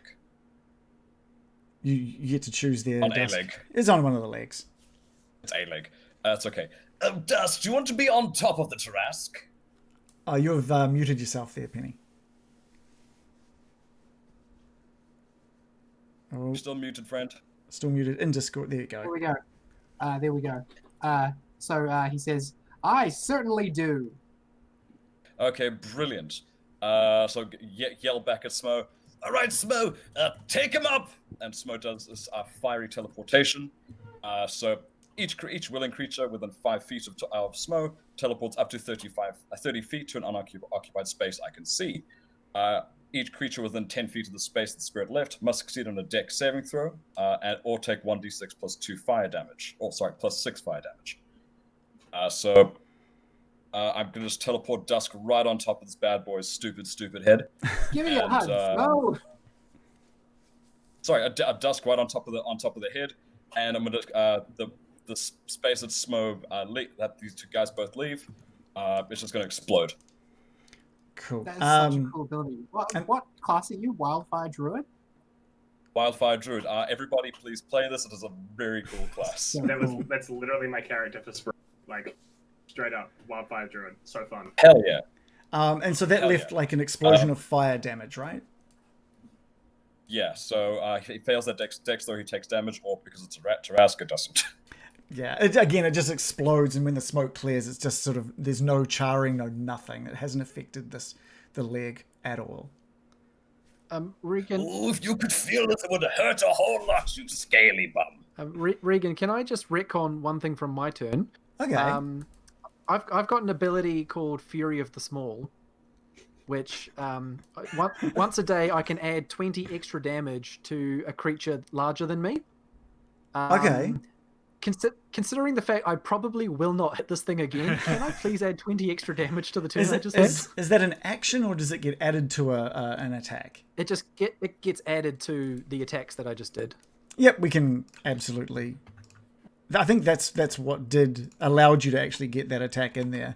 We'll say. So yeah, you've done another 20 damage to the foot of this Tarrasque. Cool. So that was Amico. Ted. Yes, Ted Mudd, human, Gloomstalker Ranger, master of disguise, able to travel unseen, able to find anything that's lost. He's going to shoot his crossbow twice. Okay. Let's see. With advantage, right? Yes, yeah, with the with Fury advantage. Fire, yeah. So the first one, 32, That's a hit. 12 damage. Second one, 25. That is a hit as well. 25's a hit. Mhm. 11 damage. Total? Or just for the first one? There was this. So that was the second one did 11 damage. Okay. I can't remember what the first one did. Feel free to roll again. I didn't hear, sorry. 10 damage then. Okay, cool. Again, just 2 more bolts into the back of this Tarrasque as Ted looks on from a little bit of a distance at this point. Does he run up? Is he sort of chasing up? he's like just tagging along behind in the wake. Okay, perfect. It is the Tarrasque's turn once again.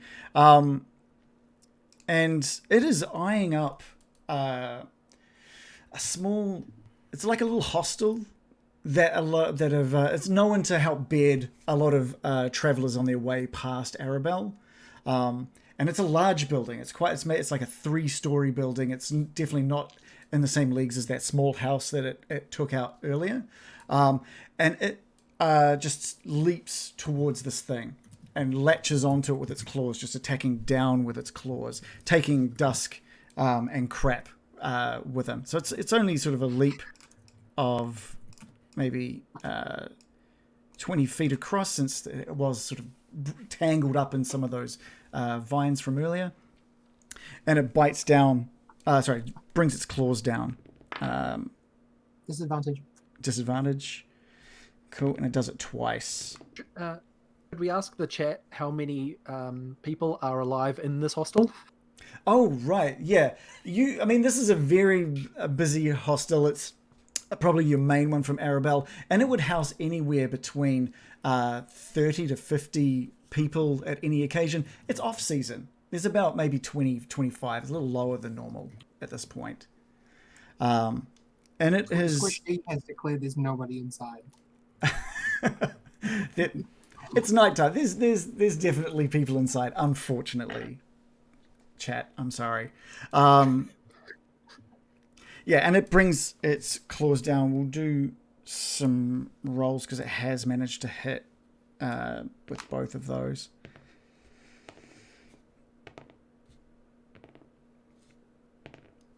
It's doing a lot of damage here. Sorry, guys. It also does double damage on structures. Okay. Well, any people that get hit by it have resistance. But I think the numbers are so high for commoners, it's not going to make a difference. Yeah. And it doesn't topple this building, but it brings down like a quarter of this building. And you can hear screaming from within the hostel. And the death toll has gone up another 5. So we're at a death toll of what's at 11 now. It also tries to just shake crap off its foot. I like that sentence. So can we give a we'll do a strength versus strength, I guess. So you My kind of strength like is +0. So yeah, this could give us a roll anyway. strength save? Yeah, That's strength +6. save. Oh yeah, give strength save. Yeah, baby. Reagan, can I ask a question? Yeah, please. What's the population of this town? Like, when do we know that we've kind of fucked up? I mean, let's take a look at this town. It is a relatively decent. I can probably even just give you that. I think there is absolutely a popular 30,600 people. Oh, so you're doing well. I mean, come on. Any death's a bad death, but yeah, there's a decent population to this town. So what did you roll, Crap? I got 23. You managed to just cling onto his foot as it just sort of like stomps up and down, bringing that down, and it's furious with you. It's so hard to get crap off your foot these days. Yeah. It also swings its tail around, connects with some of the rubble that it is like broken from this hostel, and launches it towards Amiko that it can see off to the side. So I'm just going to roll for that as well. Rolling a total of 32. Was that an attack roll? Yes, yeah. It was a ranged attack roll. That's actually, super hits. I think it might be disadvantage. Hang on. Yeah. I can roll It just again. says that Anything not targeting you, right? this creature you hit with an attack has disadvantage on any attack that isn't against you, and when the target hits a creature other than you, that creature has resistance to the damage dealt by the attack. Yes, so the disadvantage even on ranged attacks. Okay, cool. So with the disadvantage, it still rolled 30. I'm doing my best. I didn't get hit actually. 30 is unbelievable. that one's fine. That was the good one. Yeah. And You do get resistance on this though. Beautiful. I So don't how think- much damage? 20 to 32, so 16 damage. Hell yeah, I love that with the shifting feature. I also gain 23 temporary hit points. That's minus 16. Yeah. Wonderful. Nice. But yeah, Feeling fine. yeah, Feeling fine. you do see just Good this work, massive. buddy. It's the HO from Hostel of the Hostel sign that just slams into you at speed. But yeah, you managed to. It just damages your temporary hit points. Back to Klaatu.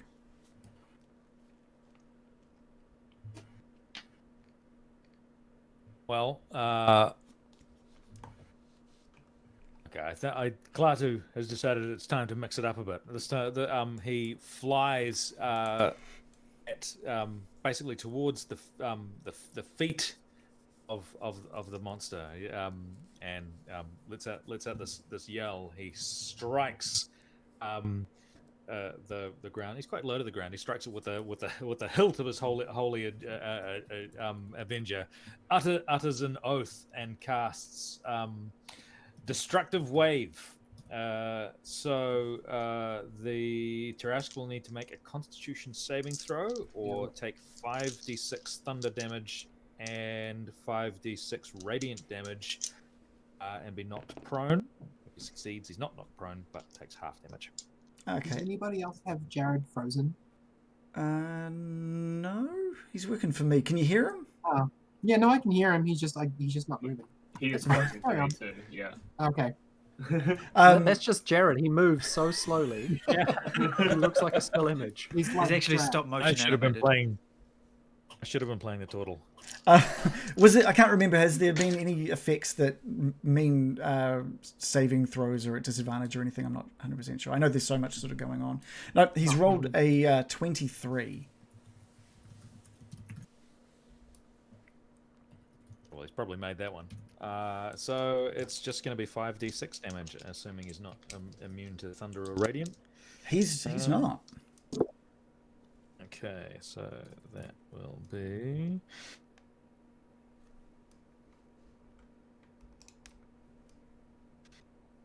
26. Okay. Cool. Yeah, you bring the hilt down into the back of its leg, and it just spiders up with like thunder and lightning damage or radiant damage up the back of its leg. And this is the first time that you get like a roar of from this Tarrasque. It's like it's noticed what you've done to it.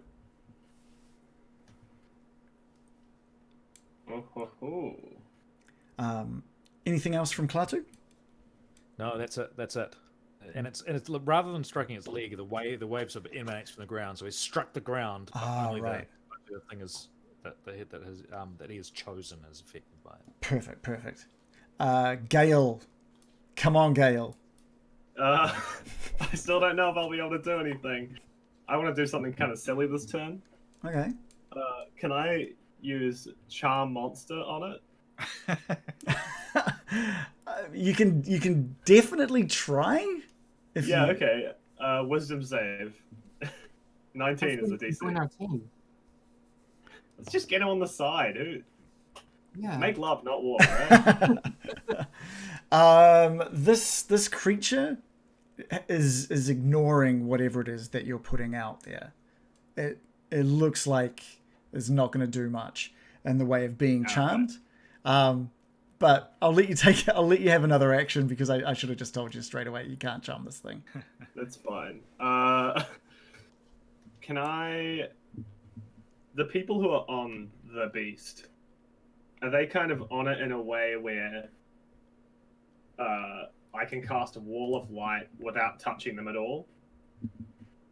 What does Wall of Light do? So Wall of Light summons like a wall that's just like kind of this flat wall of bright light, horizontally, vertically, or diagonal. It's like a line, basically. Yeah, I guess I could do it, right? Mm-hmm. It's 5 feet thick, and I'm guessing he's not 5 feet thick. No, he's a big boy. This one. Yeah. Do be So quick, though. I summon the wall on top of him, and has to make a Constitution saving throw. So like a thing coming down on top of him. Is that what you? It like just appears, sort of like shimmers up from the ground inside of him, and it's like a wall that stays there. Yeah, cool. He's rolled a 24. Okay, that passes. Okay. So it takes half as much damage and isn't blinded. Okay. I love the wall spells. 4d8 for this. Oh, nice. So I'll just roll that real quick. So he just kind of walks into it. Just slams his he face. takes 10 damage. Gail, every bit of damage counts at this point. Yeah, It's the first damage that I've done. Come on, like I deserve a little something. Round of applause for for Gail. you. Dusk is like applauding for you. He's like, nice, good wall, good wall. If it ends its turn in the wall's area, it also takes another 48 radiant damage. So it can't it's a big immovable wall, yeah. So it does it have It HP can walk or? through it, but it can't like damage it or anything. Oh, right. It just kind of sits there. It's like this wall of light. Okay. Okay, back to Dusk. So Dusk is a pretty one-note being. So I've been teleported on top of the thing. Where? On its head? On its back? Where did you put me? I think I asked if you wanted to be on its head. Yeah. So I just took right on top of the crown. Cool. I'm going right back to the same eye. Right. and I like run down the eye, lean over, and I'm like, "You are being decidedly unuseful right now." And then he's gonna do another chop. Yeah, roll to hit. Yeah, cool. Reckless attack, great weapon master. 17 plus 11, 28. That's a hit. Cool. Still waiting on that crit. Oh, that's only one. So that is. I rolled 1 damage, so that's 24 damage. I like that. I rolled 1. That's 24 damage. Yeah, I've got Strength, Axe, Rage, and Great Weapon Master is giving a lot to my damage. And second attack. Oh, also, I guess I should say it. As long as I hit an attack on this thing, my ability to like keep the disadvantage and the resistance stays up. Right. 19 plus 11, Don't 30. forget you have advantage on everything. Oh, yeah, I kind of do anyway because of Reckless Attack. I guess I just don't have to declare Reckless Attack this turn. Yeah, true. You also don't take disadvantage with that now. Yeah, that's true. I guess if it hits me, it'll just be doing regular 35s. 7 plus 24, 31. So I did 25 and then 31 damage. I'm really going to see if I can like rupture this eye or blind its eye. Or Well, you haven't managed to get its eye, but because again, it just blinks at the right time to try to shield your axe coming down into it. But you've managed to slice off like a big chunk of its upper eyelid now. Okay, nice. Yeah. As the chunk falls down, Dusk is going to yell, "That's a treat!" It's Halloween. Okay. If any kids want to come along and have that as a Halloween treat, they can. Some Tarrasque eyelid for you. Yes. Run into the monster just to get a little bit of candy. Just that little tasty Isn't it- Tarrasque Is skin. it secretly a pinata? And that's what I want to know. Okay, that's it. I did my 2 attacks. I didn't roll a crit, so I'm good. That's me. Crap, you're feeling fantastic having done some damage to this thing's foot. What is he up to now? Boy. Game plan has not changed. Oh, you know what? It's changed a little bit. I'm getting bolder. I'm gonna aim for the ankle now. Okay. Just working your way up. Just 4 slams against its ankle? Just 4 quarterstaff hits to the ankle. Okay. And I've realized that so I have improved, or not improved, I can't remember the name of it. My crits are 18 to 20. So damn. I can roll all 18, right. 19, or 20. And because of my shitty stats, the only way I can hit this thing is with crits. Okay. Here we go. 4 rolls. Good luck. 18 and over. That's a 19. Here we Hooray. go. 14, no. 11, no. 19. Yes. Is that 2 hits? That's yeah, 2 crits. crits. Yeah. Wait, that was only Nice. 3 rolls, was it? Was that 4 rolls? That was 4. Okay, cool. So you got two hits and 2 crits. So give us your double dice for that. Yep. First one is 10, and second one is 10. So 2 hits of 10 each. Yeah, and you're just sort of Hell bringing yeah. it right into the bony part of its ankle. You know that spot where you keep hitting yourself on like the leg of the coffee table or something like that. Yeah, so that's... Take this, you giant fuck! And again, it lets out just a little roar. Like you've really managed to hit a sore spot for it. Oh yeah, Brad. It's got weak ankles. Okay, we know now, team. It used to be a skateboarder when it was a teenager. Amico. Righto. So I'm going to point at the ground by the other leg, the one that Crap isn't hitting, because I don't want to hurt the boy. And I'm going to cast Erupting Earth right there. So it has to make a DC 19 Dexterity saving throw, or take 3d12 bludgeoning damage. It has not passed, but it is choosing to pass. How many? Brilliant. So it books takes did you half that then. Cool, give us a roll. Cool. That is a 15. Sorry, 24 plus 3 is 27. So half that, which is 13. Yeah, 13. Brilliant. So 13 damage. And So what does that look to- like? What was that? What did it look like? Because you said it was bludgeoning damage. What was it? So erupting earth. You point spot you can see the ground, and a fountain of churned earth and stone erupts in a 20-foot cube. So I'm just slapping my hands together and just go, boom, and then just underneath its foot. It's Yeah, exactly that noise. It doesn't sound very convincing, but it hurts a lot. yeah. It definitely hurt. And on that cue, I'm also going to yell at Smo, Smo, get down here and give Crap us a bit of help. So I'm going to, with that, I'm going to give Crap a telling Smo to do a help action on Crap to help him with, I guess, dexterity saving throws, stuff like that, so he doesn't get trod on or something. Okay. Does that help come in the form of advantage or something? Yes, I'm just looking at the help action here. Yeah. So I think actually, oh no, it doesn't really matter. I think it grants advantage on next attack, right? on basically whatever your next action is, Smo is there to help. So that'll mean advantage on any sort of saving throw if that's the next action, or attacks or anything like that. Okay, cool. Can I make it? So it says alternatively, I can aid a friendly creature and an attacking creature, or feint and distract the target. Could I help it? Could I make it do disadvantage because of Smo screwing around down there? So if you want, Nice. you can just you can, instead of helping out Crap specifically, you could be using Smo's help action to distract the monster. Yeah, I'll do that, please. Okay. Okay, cool. Ted. I know this city's secrets. That's a given. What you know? What's the terrain nearby? You know, is there a convenient lake of acid or a fireworks factory or something like that? Look, I gave you the garden. All right. Okay, fair enough.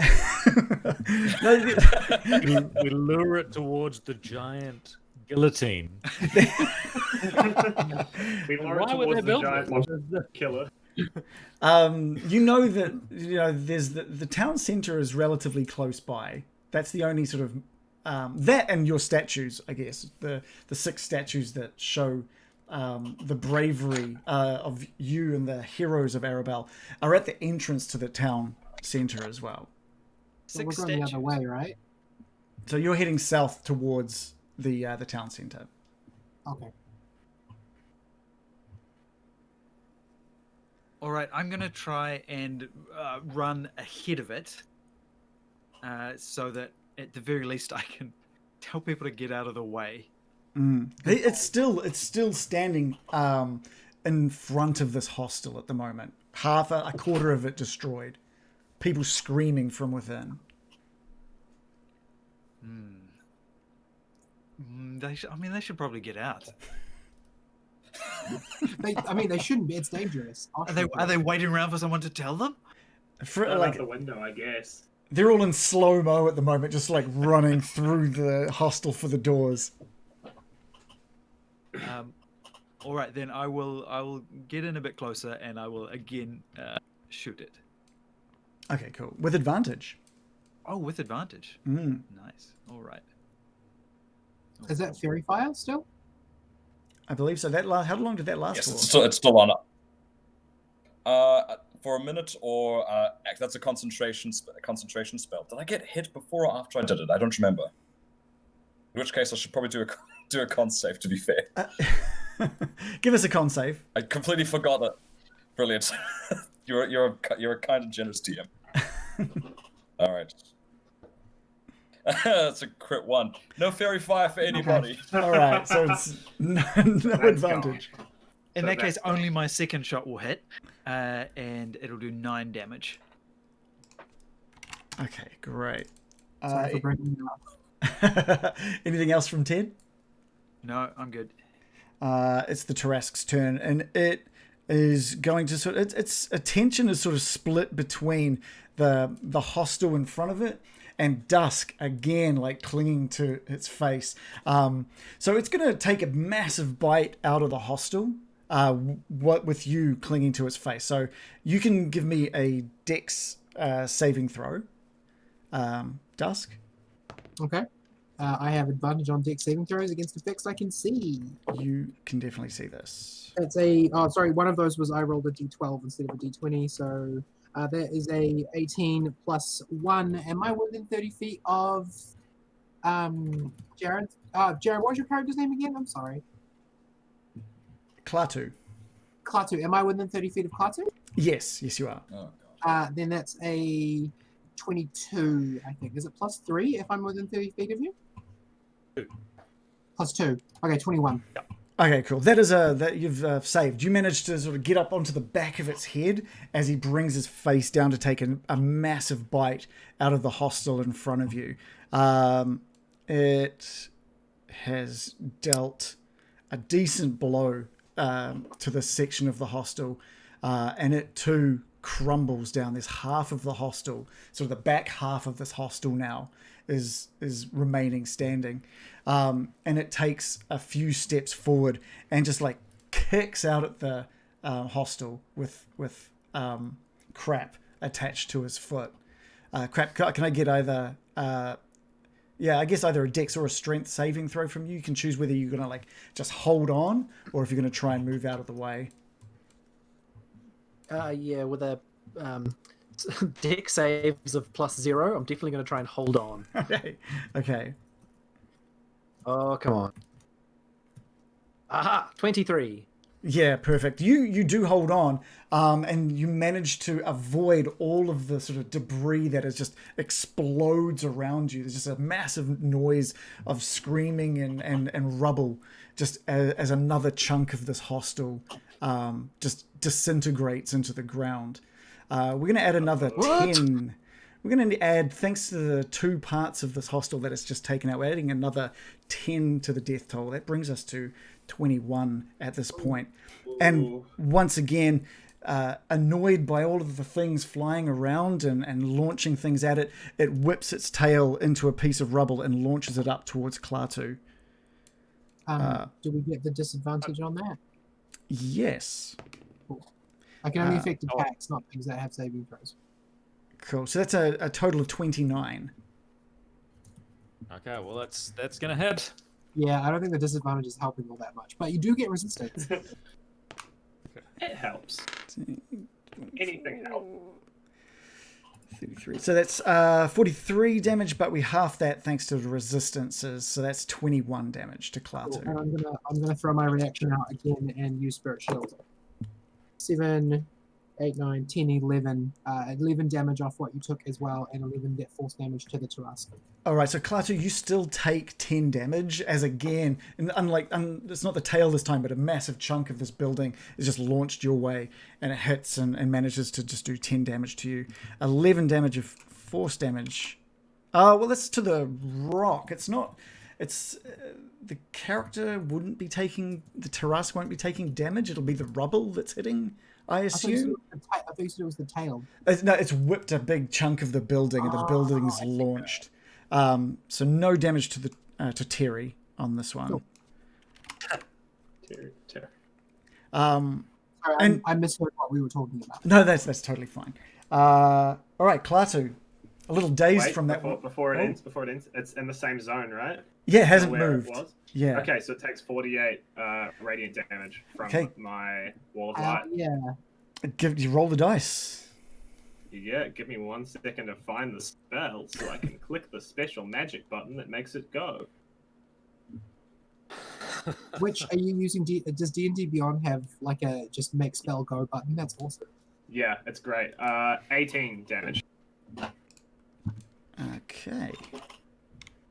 I'm doing something, guys. Gail's on it. Okay, Hell doing yeah, stuff. Gail, you're getting it. Yeah, It perfect. was so good.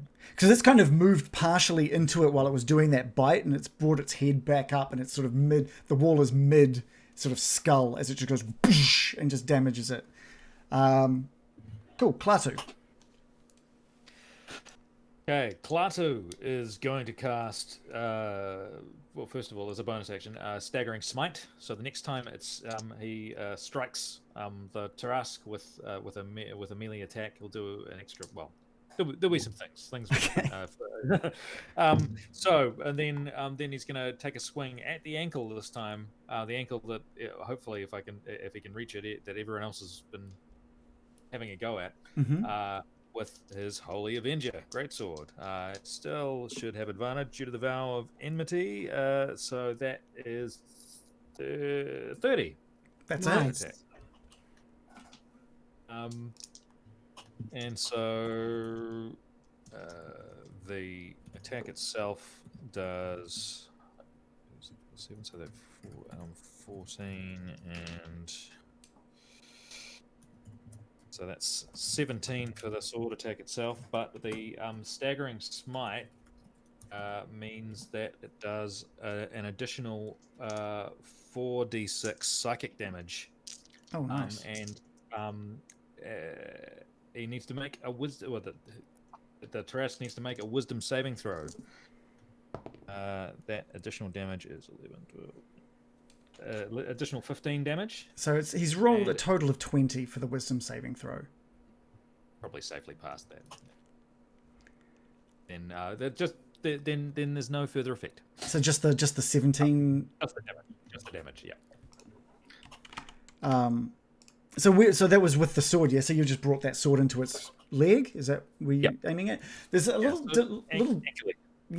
thing happens this time that hasn't really happened before. Is where you bring your sword across the back of its leg, and the skin opens up, but it sends like cracks, like splintering up its leg, almost like the skin is cracking. And that it goes as high as like almost to the top of its back of its thigh, and all the way down to its heel. Gale. Well, that's worth another. Sorry. I've got one more attack. Oh, nice. One more attack. It's only going to be a 25. Will that gonna hit? Yeah. A 25. Yeah, that's a hit. Okay, so that's just a regular 5.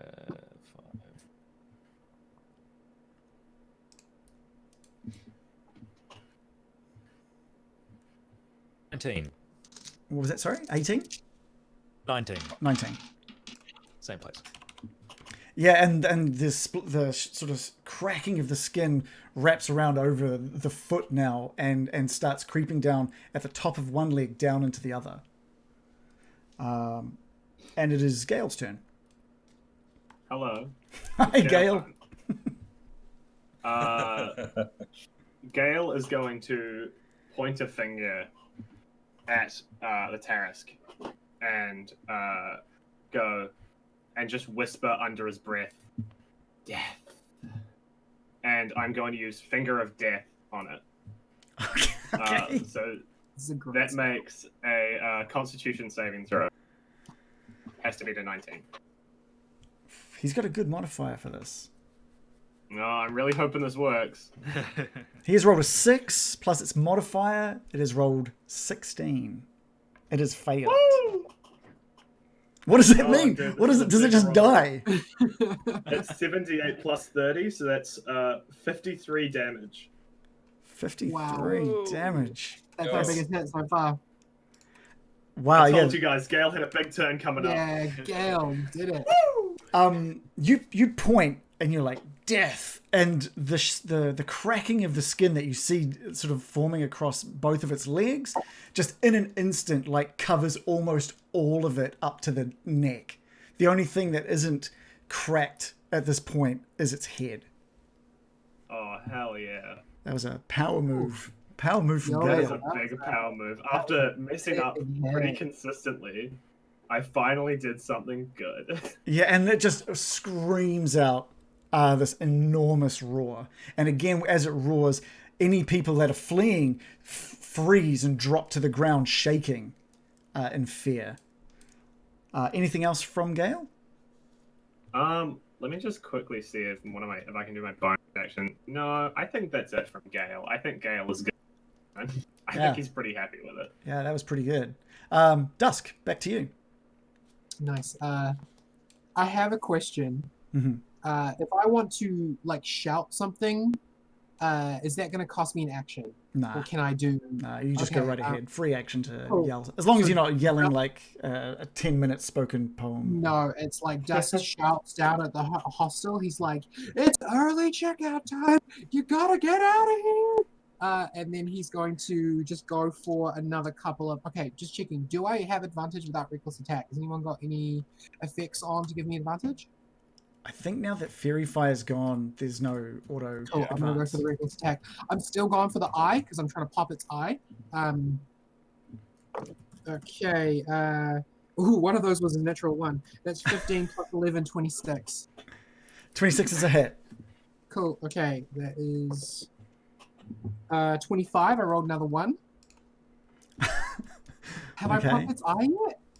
Again, no. I've done like 100 damage to this eye. Yeah. You bring it down, and you've carved another chunk of its eyelid off, and you can see now that where you've cut, the cracks are starting to spread up and over its Nice. where you're standing. You can Cool. see cracks underneath your feet forming. Second attack is also a 26 to hit. Roll the dice. Cool. That's 8. So that is 32 damage. I'm just like, I know it's not fancy, but I'm just doing pretty consistent damage and applying disadvantage. So that's pretty much what Dusk do. But to end my turn, I don't want to move away from the eye. I actually want to like stick my feet and like lean down so that I'm taking up its field of vision on its right side. So that like I'm basically just trying to do a big distraction and maybe get it to hit itself. Yeah, okay, cool. I think with that and with Smo like flying around, it's going to be seriously disadvantaged on any sort of visual attacks that it needs. Crap, back to you. Clinging to this leg. Yeah, so the leg that I'm clinging to, that's not the leg that got the cracks through it Correct. from Klaatu's successful attack. Although, because of all of this damage that it's taken, there are now cracks all over the foot you're on as well. Okay, yeah, so that is going to cause Crap to just, like, eyes wide, like, did I do that? And he's going to try and just do, like, straight up jabs at the crack, the nearest crack to him. Okay. Roll to hit. So yeah, roll to hit and try and crit. Crit or nothing. Crit or nothing. This could be it. 12, 13, 12, 20. Yes. Nice. All right, roll for Here we damage. go. Double dice. Get that crack. 8. He gets 8 damage in the crack. Okay, nice. You managed to with that 8, you managed to peel off, or at least lift a chunk of the skin without even intending to. You bring it down, and as you pull back, it just loosens a chunk of the skin. Anything else from Crab? I'm just trying to see if I've got any interesting bonus actions or anything. I don't think I do. I'm pretty sure he's a very stock standard fighter who's just like, I can hit stuff, and I have a few special abilities for when I get hit. But there's nothing else I can do. No What fancy. What was that? Oh, subclass. That is a good question. I've completely forgotten which one I chose. I think it's champion, isn't it? Yeah, if you I'm print it on pretty the sure I roll, chose champion. Yeah, I'm pretty sure I chose champion. don't think champion has too many bonus actions. It's just all about crit vision. Yeah, that's it. So I've just made myself better at hitting than Okay. most. That's pretty much it. Okay, cool. Amiko. All right, so I'm going to yell. This is probably going to be contentious. Tell me to bugger off if I'm completely overstepping here. But I'm going to yell over at Crap and go, Crap, how would you like to be more?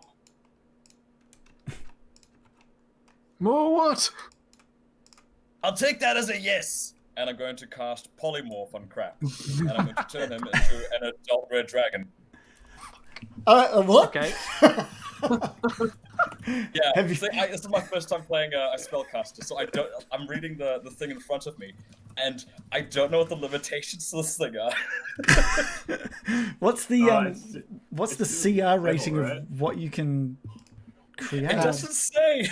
Chat, can somebody Google, can we turn polymorph someone into an adult red dragon? First person in the chat to come back. There'll be like a CR rating, right, for what you can so polymorph. you can your challenge rating Yeah, is it equal just- or less than the target's or its level. Target doesn't challenge, but I'm not sure. Like, So- because if it's a level 20, then it could be a level at CR 20 Yeah, so you can. theoretically. That's true. We need to. An adult red dragon CR 17. Are you, Okay, well, Okay, Because like I would have liked to go for an ancient red dragon, but that's CR23. That's beyond me. Okay, I got a ruling in chat. It says every creature in D&D 5e has a type, and beast. Beast is one of those types. You can find a creature's type in its stat block. If the stat block for a creature says beast under type, then it is applicable for polymorph. So it has to be a beast. Anything else, dragon, fiend, aberration, fae, is not allowed. But that means you can go up to Give me CR20 beast. I don't think Follow-up there are any question CR20 beasts. Chat. Thank you, Follow-up question Revolution, for googling us a rule break. Yeah, no, that's Follow-up perfect. question for chat. True polymorph. That just says creature into creature. So if it's true polymorph, you could do anything. Or Yeah. We got another one from Jules. It says, according to Xanathar's guide, level 20 players are equivalent to CR10 monster. However, that table is for soloing medium encounters, so CR12 monster might be more accurate. Oh, so it's half of the player's level, is it? Okay. So CR12 is what you can do. Right. Okay. Cool. Never mind. I'm not going to do that. Are you sure? But I am going to cast Blight. You could turn me into a Tyrannosaurus Rex. You know what? That actually sounds like a good ass time. I'm going to turn you into Tyrannosaurus Rex. It's a CR8. That is a beast. That's a this is a CR8 beast. So you can, if you've got the stat block for that, Brad, you can absolutely. Yep, I do. So it's almost like Brilliant. Thank you, Jules. you point out and turn crap. This small, was it a gnome or a goblin? Gnome, right? Goblin. Turn him into this, like, how tall is it? Like a 12-foot tall Tyrannosaurus Rex? And it's almost like a mini Tarrasque standing on the foot of a 40-foot Tarrasque. Yeah, that. And sorry, you finish. I was going to say, make sure you got the stat block up and ready for yourself, Brad. Yep. Cool. Carry Cool. on. And for my bonus action, I'm just going to go, all right, Smo, keep just distracting it. Let him do the heavy lifting now. Great. Ted. That's it. All right. Well, no, I'm gonna shoot that crack. Please. So just I'm just gonna aim right in, and let's see, 31 31's ahead. for 10 damage,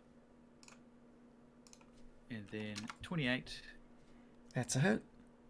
and another 18 damage.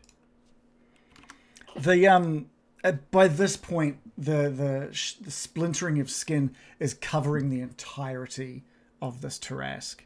It looks like the skin is almost floating on it at this point instead of really being held together. And it is, unless you got something else for a bonus action there, Ted? No, I'm just gonna move around a little bit. Cool. So you sort of position yourself in front of it, sort of near enough that you get to see the Tarrasque finally, just as these people are all running, and you can see a couple of the people almost trapped inside a quarter of this hotel as it just goes down once more with both of its claws and its face knocking the rest of the hostel down. Yes. I'm Penny. sticking to the face. Do I need to take a Dex saving throw? Give me a Dex saving throw, yeah. 19 plus 1 or potentially plus 3 if I'm near our friendly paladin. You are. Yeah, cool. So 22. You needed 22. So you both rolled 22 and the save meets and beats that. So you managed to again dodge out of the way as its face just slams down into the rest of the hostel. Now, Gail, you do see some of them up there as they perish. Was it Gail that had that? I can't remember who did that fancy thing with the dead bodies, but you see maybe. That was me. Oh, so okay, there we go. Sorry, Miko. So you see maybe 7 people just crushed beneath its face and claws as it comes down on top of them all. I'm going to just gesture at 2 of the bodies and go, Smo, do the thing once more again to those guys, please, thank you. Cool. And I turn them into healing flames. Okay, but the hostel now completely gone. The Tarrasque eyes up the town centre that it can see just beyond the small block of buildings, and you can see a lot of people have been crowded there for this Halloween night sort of festival that's going on in there. There looks to be maybe 200-300 people in this town square, and it starts its walk towards it. I'll just carry the people who are... Actually, let's move everyone back I'm a little guessing now it won't finish its turn in the light. No, it has managed to move out and is making a decent run towards... Decent game. Yeah, we're about this to town hit a centre. very high death toll. So that did, with the ending of that hostel, it has added another 11 to the death toll. So can chat throw up, I think that's 20 something. We were at 11 before, I think. Yeah, so that's bumped it up to 22. Klaatu. I don't think we're going to be heroes of the town after this.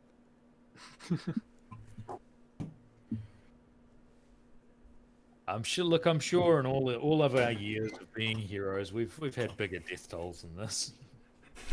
To be fair, who else is going to deal with this issue but That's yeah, true. exactly. I mean,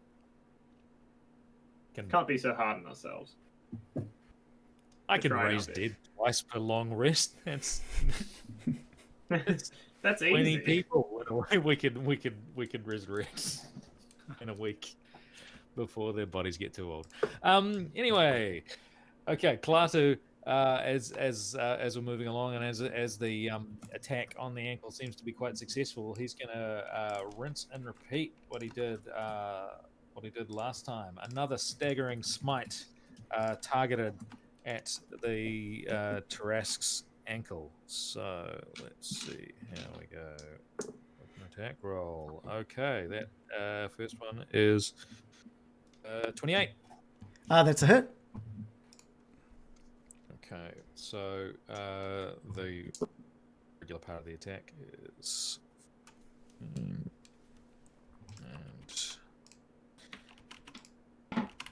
just keep my dice handy. That would be a better idea. Okay, so 19 damage plus 46, and that is just another 9. And again, a wisdom saving throw. Wisdom saving throw of a 12. Okay, so on a failed save, it has disadvantage on attack rolls and ability checks, and can't take reactions until the end of its next turn. Okay, nice. With that attack, all of the skin that was barely holding on as it was, just starts sloughing off and falling away. And you can just see this meaty sort of look to the entire Tarrasque. You can see, you look up and you can see 2 hearts pulsating on its chest. Dusk, you look down and see a heart pulsating on its back. And Klaatu, Gail, and Amiko, and Ted, you can see the one on the back of his back, but also another one pulsating at the base of its tail. This is very Resident Evil. Yeah, he just revealed his critical weak points to us. Yeah. Are they red and glowing? They're not glowing, but they're definitely red and glowing. And again, just lets out that massive roar as it starts to pick up its speed. So you got another attack there, Aesthetics Klaatu. question. Oh yeah. Aesthetics question. So am I still holding on to the leg of this thing with my tiny Tyrannosaurus arms? yeah. As the skin's been sort of sliding away, you've just been like scrabbling for a hold on it, and because you have small arms, you're actually pressed up really close to just like the wet meat of its leg. Oh, Yuck. I give it a lick. Oh. Like a cat licking a salt Wait your turn. Wait your turn. Okay. So the second attack, I'm going to fly with that at the nearest heart. Try and stab it. Yeah, so you can take your pick between the one on the base of its tail or the one sort of on its back. They're about the same sort of distance from you at this point. Okay. Let's go for the tail one. Okay. It's 19, so 32 to hit. Let's have a look. Yep, that's a hit. And 13 damage. Oh, sorry. 19. 19 damage. Okay, cool. You slash across the beating heart at the base of its tail, and blood sort of sprays out, but it continues just beating just a little faster. Oh, it's so gruesome. It's a Halloween special. Imagining it. Gail. It's back, What's up? back with Gail. Hey, Gail, what's going on? Hey, What's up, Gail? not much, man. I'm going to start off my turn by walking my full 30 feet, which I Okay. think is that much. That's a get. And then I'm going to use Misty Step to get even a little bit closer. Mm-hmm. Just kind of like around here. And then I'm going to cast Power Word Stun on the beast, or the giant monster that is roaming this town. What is So power? if he has less than 150 health, it is stunned. Otherwise, the spell has no effect. He has more than 150 remaining. It does? Mm. Damn. Okay, well, that was a waste. I just assumed because That's information. Information is What worth actually- gold. What does stun do? I'm trying to think of something because you've got these, as you can tell, the game's changed a little bit. You've got very very specific areas that you're meant to be targeting right now. What does stun do? Stun means that they are incapacitated. They can't move. They can speak, but only falteringly. Not that they speak anyway. Mm. They automatically fail strength and dex throws, and attack rolls have advantage. I'm trying to think of what would happen to one of the hearts if you were to. If I were to stun one of the hearts, Mm. it would have advantage. Like attack rolls would have advantage. Yeah. So I mean, you could absolutely target one of the hearts, and the heart would become stunned. I've already used the spell. I think. I feel like it's unfair to pull back now. No, it's more about me letting you know that what you can and can't target. So I'm happy to. Yeah, I'm happy for you. I'll go for a heart. I'll go for a heart. I'll still use the spell. Cool. Which one is like the most popular heart team that I know of? I guess. But thumbs up for the one on the back. What do people think about the one on the back? No. How about Yeah. or the one on the the base of the tail that's had some damage? The tail. Go for the tail. Your tail Go for heart. the tail. Okay, cool. So I'll use it on the tail. all right. So there I- advantage on any attacks on the heart at the base of the tail. Awesome. Cool. Top of the order, Dusk. Right. Do I have to roll intelligence to figure out the supposed to attack the hearts, or is that really obvious? It's obvious. Cool. This thing, despite having lost its skin, Check. Yeah. it doesn't look like it's out of breath. It doesn't look like it's been affected by any of the damage other than the fact that it no longer has its skin. And you sort of piece two and two together of, well, you've got these massive hearts. Let's see what we can Yeah. do. Okay. Cool. Then I'm gonna. Is the heart within 40 feet of me? Yes, yeah, absolutely. Okay. So it's got two on its chest, one on its back, one base of tail. They would all be within 40 feet of you since this thing is 40 foot tall. I guess my follow-up question is: if I attack the heart, does my spirit powers only affect the heart, or do they affect the Tarrasque as like a being? Because if they are different targets. It is a different target. Okay. Does he still have eyes? It does. Okay, cool. I've got 2 attacks, so I want to keep my disadvantage and my resistance up on the Tarrasque itself. So I'm going to do first Reckless Great Weapon Master attack on the eye. Okay. Not great. Not great. That's a 17 to hit. That is a miss. That is a Yeah, miss. unfortunately, I wanted to for a second. I do realize I'm supposed to be hitting the hearts, but I want to keep my passive up on the Tarrasque itself. So second attack, that's 16 plus 11, 27. That is a hit. Cool. Okay. I'll go for the heart next round. Okay. That is 29 damage on the eye, and put back up our keep our disadvantage and our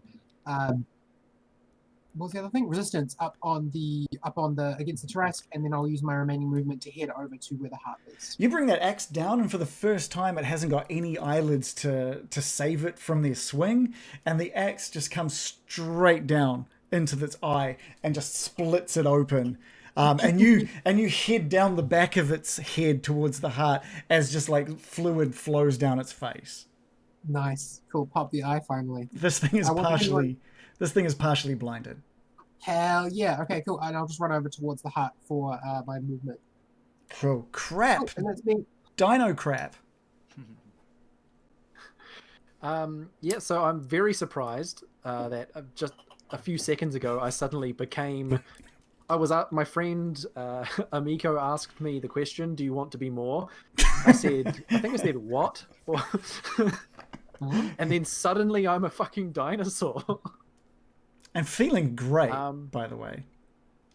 Yeah. So I guess in the shock of the moment, all I can really do is just bite the big chunk of meat that's right in front of me, which is the leg that I'm holding on to.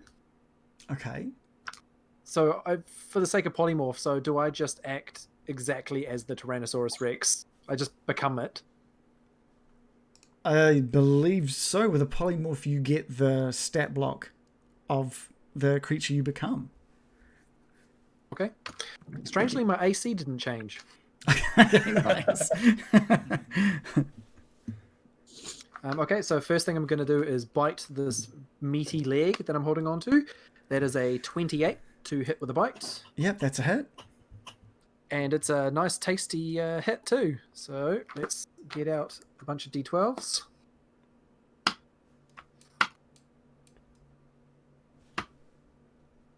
Guess 17 Crab took plus us a 12, 29 bite.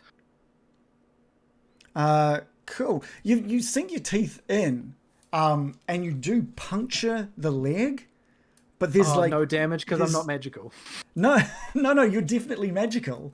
And if you were attacking this leg with anything else, it would also not do anything. You do sink your teeth in. There are puncture marks on it, but it just doesn't seem to affect the Tarrasque at this point. Okay. The beating of the hearts above you make you think you may be targeting the wrong thing at this point. Okay. In that case, instead of getting my multi-attack, second attack with the tail, with my tail, like whipping its feet, which obviously is going to do nothing. Now that I'm aware of this, I'll let you decide, Reagan. Can I use my movement to climb up this leg with my tiny dinosaur hands? I will. Rex's vertical leap. Yeah, I'll let you use just give me a strength roll, see. What's the Tyrannosaurus strength? I'll bring the stats back up. It's got a +7. +7, yeah. Okay. Strength. That is a 19. Yeah, great. So you just sink your claws into, like, your little claws and your back claws into the meat and start just climbing up this the Tarrasque's body. So you can use your speed to choose how far up you go. Okay, cool. 50 feet. All right, you can climb right to the top of this thing if you so choose. Okay, I'm going to position myself as close to a heart as possible. This may be Crap's last action in life. He wants to go out as an absolute beast, literally. All right, well, the closest one to you, there's 2 on its chest. So you can just make your way right up and get eye to eye with this heart. Okay, next round I'm biting it. Okay. Amico. Cool. So, with my medical background, do I know it was exactly what's happening to the Tarrasque? Yeah. Give me a, what have we got there? Medical roll, a intelligence, Medicine check. Surely, medicine. Give me There is a veterinary medicine, roll yeah. would be maybe a survival. Maybe a survival to see what you know about the. Survival. Yeah. Cool. Sounds good. That is a 30. Yeah, this is sort of mirrors a beast you've heard, a mythical beast you've heard of. You've never heard of a Tarrasque doing this, but there's another creature that you know of that's that does this, and you're painfully aware that from this state, there's only one way to harm this thing, and that is the hearts. The thing you do know is that the hearts don't have nearly the same kind of level of resistance that the beast itself has.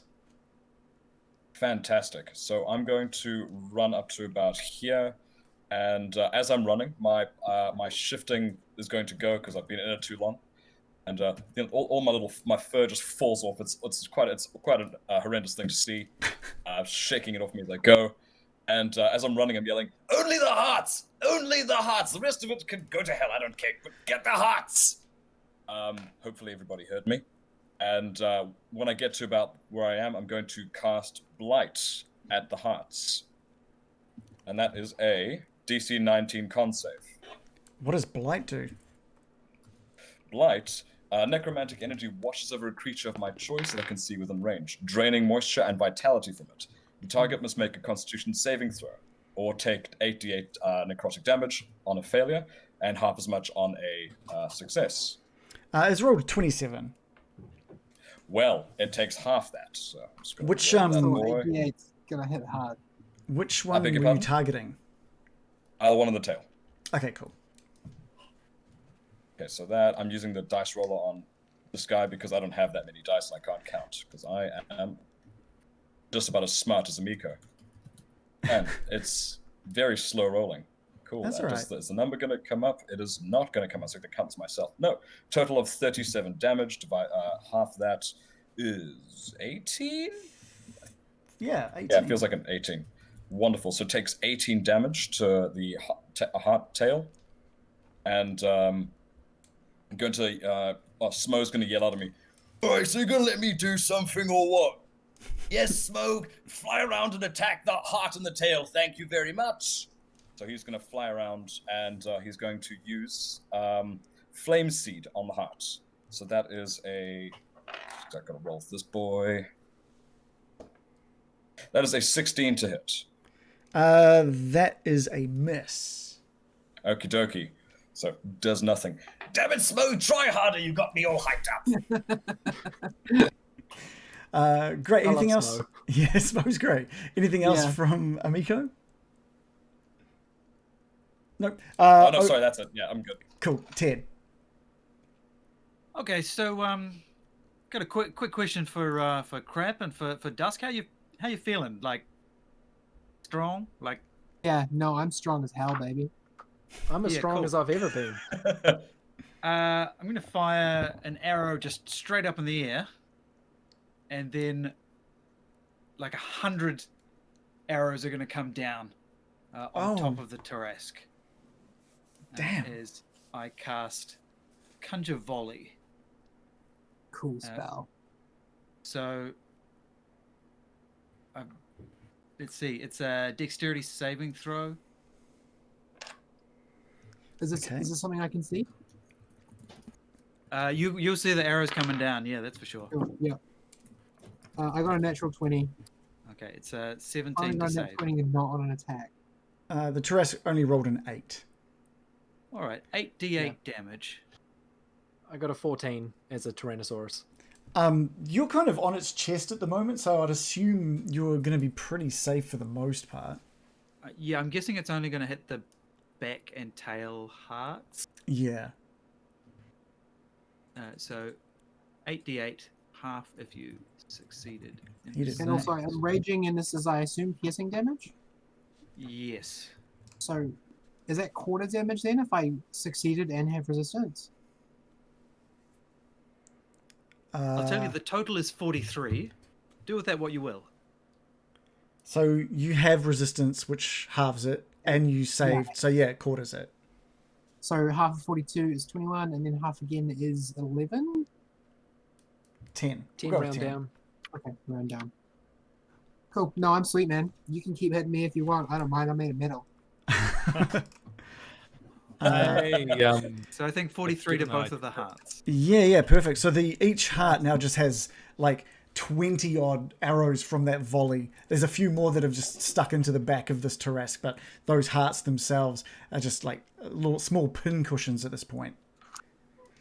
Crushing it, team. I'm probably in that area of effect as well, because when I just most recently attacked the heart.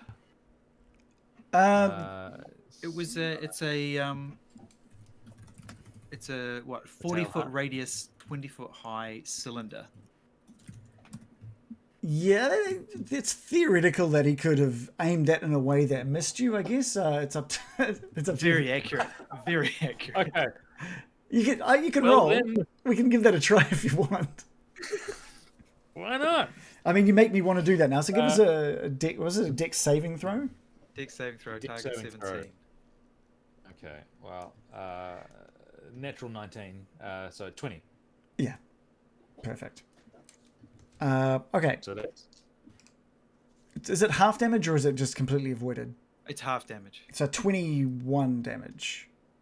21 damage. Okay. Anything else from Ted other than that amazing move? He'll just stand back and admire that for a minute, I think. Yeah. Myron. The Tarrasque just roars, absolutely roars. I just need to figure out exactly what we're going to do here because it is breaking. It is doing what it can to just break out of there, and dashes. With, sorry, where are we going here? Right. There is some decent distance on you now as it just puts its head down and just starts sprinting towards that town square. People have noticed. They hadn't really seen much of it before, but they're all turning, shock and screaming. There is candy flying everywhere and small decorations being thrown into the air and costumes, masks are being lifted off with faces of shock and horror at this massive, skinless monster racing towards them. But since it's dashed, that is its only action. As it dashes away, I'll take an attack of opportunity. Yes, please. Do the townsfolk remark at the robot and dinosaur riding the skinless beast? They're terrified that there's like a huge dinosaur and then like a smaller dinosaur. They're like, yeah, Must be some kind of Halloween float. Yeah, they're all screaming "enjoy" for the new float. What'd you roll for the opportunity attack? 24. That is a hit. Tail heart. Yeah, perfect. Okay. Roll for damage.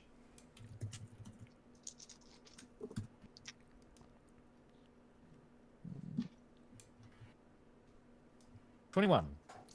That's enough. You bring your sword across it, and it just bursts open. It beats its last beat, and just sort of sits in the sort of base of that tail, completely still.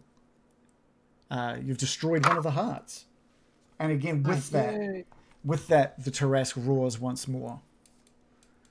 Do you get like? You just get the one attack on an opportunity attack, eh? You don't get to do like your full action. Cool. It's your turn anyway, Klaatu. So it's now probably. It's about 55 feet from you at this point.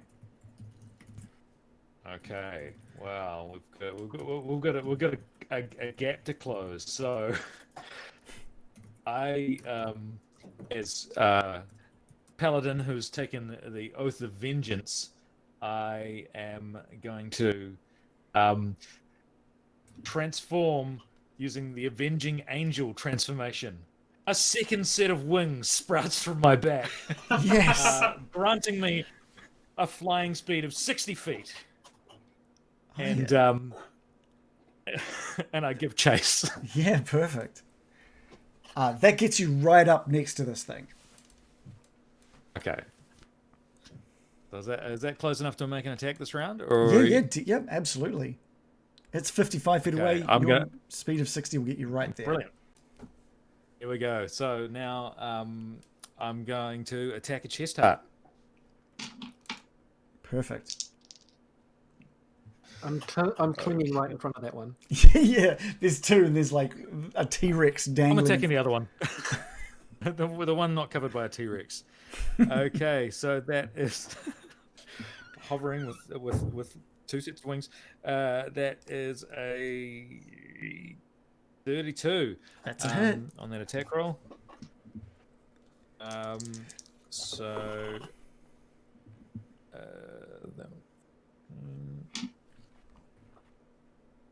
16 on that attack, and then second attack definitely misses. Yeah, it'll be a 15. Yep, that's a miss. Yep.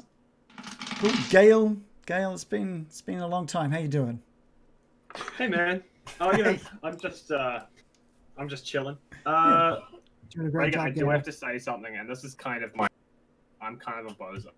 I stunned that one heart on the tail, and we forgot to do a Constitution saving throw. I forgot to remind you to do a Constitution saving throw at the end of its turn, the Tarrasque turn. So if you want, you can do that now to see. Well, the one at the tail is dead now. It's gone. It's dead. It's gone. Okay, that's fine then. No need. Okay. I will aim. I will aim for, with my Eldritch Blast, for whichever one's in sight. The chest one, I'm guessing, is in sight. From your current viewpoint, it's just the back, the one at the sort of top of its back. The one at the back. Well, I'll go for that. Yeah. So I'll just take the shot. Roll to hit. I'll take all 4 of it on that one thing. So I'm gonna roll all of my dice at once, except for one. Okay. 19, 19, 24, and 16. One of them hits. Okay. And they don't bounce back at you this time. Yay! That's a win. Yeah. That's it. I mean, it's like, who even cares that I missed 3 of them? At least I didn't die. Give us a damage roll. That is 12 damage. For the one on its back. Okay. Cool. I mean, are there any effects with an Eldritch Blast, or is it just is it a certain type of damage? What I went with is I just went with range. Okay. But you can get effects. I just was like, I want it to go long. Far Yeah, away. cool. It slams into it, and it pauses for a moment, like it skips a beat. Dusk, you're the one that notices it because of how close you are, but it sort of like stops, does a double beat, and then back into its normal rhythm for a bit. Cool. Okay. Anything else from Gail? I think Gail's fine. Yeah. Okay. Cool. Dusk, over to you. Okay, so I have a couple of questions. Mm-hmm. I'm looking at this picture of the Tarrasque on the thing, and it seems to have a lot of like spikes coming out of its head. Can I make an athletics check to see if I can turn its head, because it's currently running, and I want to see if I can like steer it away from the big crowd of people and maybe into a building, or even have it fall over or something? Yeah. You could definitely run up to one of the spikes on its head, sort of grab on and do like a strength test against this thing. Like a horse, because if I can turn its head, it should follow its head. I mean, they are basically just massive horses. Yeah. They're just big horses, really. So I have a barbarian ability called Indomitable Might. So if my total for a strength check is less than my strength score, I can use that score and place the total. So the minimum I'm going to roll here is 24, but I have +7 to strength and +6 for proficiency bonus. So well, damn. So I'm at plus 13 with a minimum of 24. So let's see how I do. I'm just gonna roll one dice because I don't have any. Oh no, I do have advantage because I'm raging because this is a strength check. So while you're raging, I have advantage on strength checks and saving throws. So advantage minimum 24 plus 13. Let's go. 15 plus 13, 28. To see if I can turn its head. The Tarrasque rolled a 19 with a modifier of 10 and has rolled 29. You hold on, and you're like really putting all of your might into it to a point where you feel like that the horn might even snap, but it just manages to keep its head level as it eyes up the town square ahead of it. Sorry, guys, I could have gone for the heart on that. That's my turn, right? That's my action. That was a good That's idea. your action. Yeah, it was a good idea. Yeah, I might try that again next turn if we haven't reached the squish pit by this point. Okay. I didn't land an attack, so currently my rage goes down because I didn't do any damage and I didn't take any damage, and the spirits, the ancestral protectors, are no longer affecting it. Right. I didn't land an attack. Okay. So kind of a bad turn for Dusk, but we all get to have a get a gimme once in a while. Yeah. It'll be Dusk's turn again soon. Don't worry. Yeah. Dino crap. Yeah, bite the heart. I'm gonna bite that heart. Yeah, give us a roll to hit. So I'm clinging with my tiny little claws as to this thing's chest. I'm mission impossibling it, and I'm going to try and munch the heart in front of my face. Okay. Perfect time for a natural 20. Oh yes, that's perfect. Double dice. Yeah, so I get to roll 8d12 here. Okay, this is good. Oh my god. So we have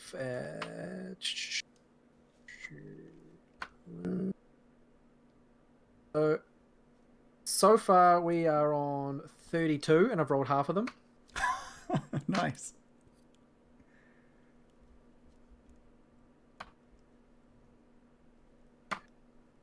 $56 total bite. 56. I think with being in this Tyrannosaurus's body, you're feeling quite youthful, and you just sink his teeth and it just absolutely shred this thing with your teeth. So was it 56? Was it total? Oh, plus 7, so 63. 63. Oh yeah. Yeah, that's fantastic. Tuck into that Flintstone vitamin. Yeah, you pull your face away after having ravaged it, and the entire muzzle of your T-Rex face is just covered in blood, and this heart in front of you is just beating so slowly now, and there is blood just pouring out of it, but it's still beating. I can do a tail attack, but I don't foresee how I could do a tail attack on this heart. So I'm just going to wiggle my tail in the air. Crap happily waggles his tail. Yeah, it's a happy wag. Yeah. Amico. Alrighty, so I'm going to, I did count this before, so I'd know how much, but I'm going to run as close as I can. 1, 5, 10, 15, 20, 25, 30. Going to run up to there, and then, slow down, this is meant to go this way. I'm going to wave my arm forward, and I'm going to cast Tidal Wave. You conjure up a wave of water that crashes down on an area within range. The area can be up to 30 feet long, up to 10 feet wide, up to 10 feet tall.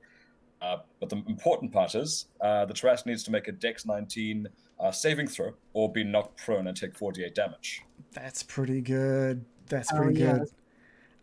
Dex... Also, apologies for you guys on top of it. No, it's fine. Dusk knew what he was getting into when he decided to climb the big horse. What does he have to? What does he have to roll? Because what does he have to roll? Dex 19. He's failed. He has failed. He has failed. Huge wave of water shoots up and smashes into him, and he takes 7, 8, 12, 14 points of bludgeoning damage and is knocked prone. So we're going to say 14. He basically gets knocked down onto his chest, onto each of the hearts on his chest. They're going to take 14 damage to each one there. Hell yeah. Which is that, and cool. That, just keeping track. Then the rest of you, so Dusk is on top of this thing, and and crap is attached to the chest here. We're going to need to get some. What I'm going to get, I'll get athletics or acrobatics saving throws from both of you guys, or saving throws, just acrobatics or athletics, to see how well you sort of dismount this thing as it collapses. You can also, Dusk, I'll let you choose maybe a strength saving throw if you want to just hold on and ride this thing down. I'd probably go against that for you, Crap, unless you want to be crushed into the ground. Yeah, so I either have, as a Tyrannosaurus, +7 strengths to do this, or +0 dex.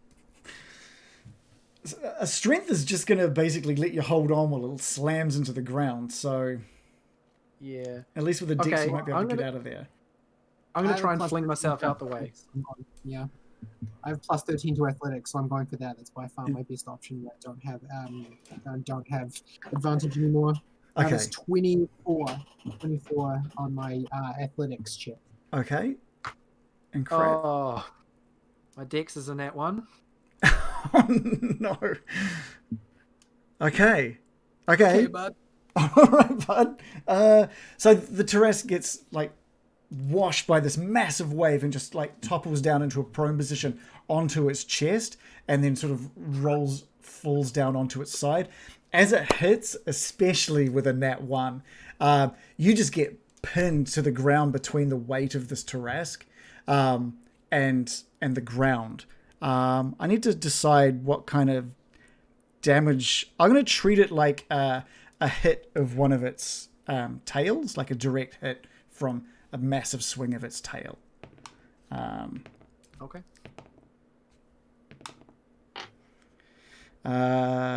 Which is 23 damage. And you also end up prone on the ground.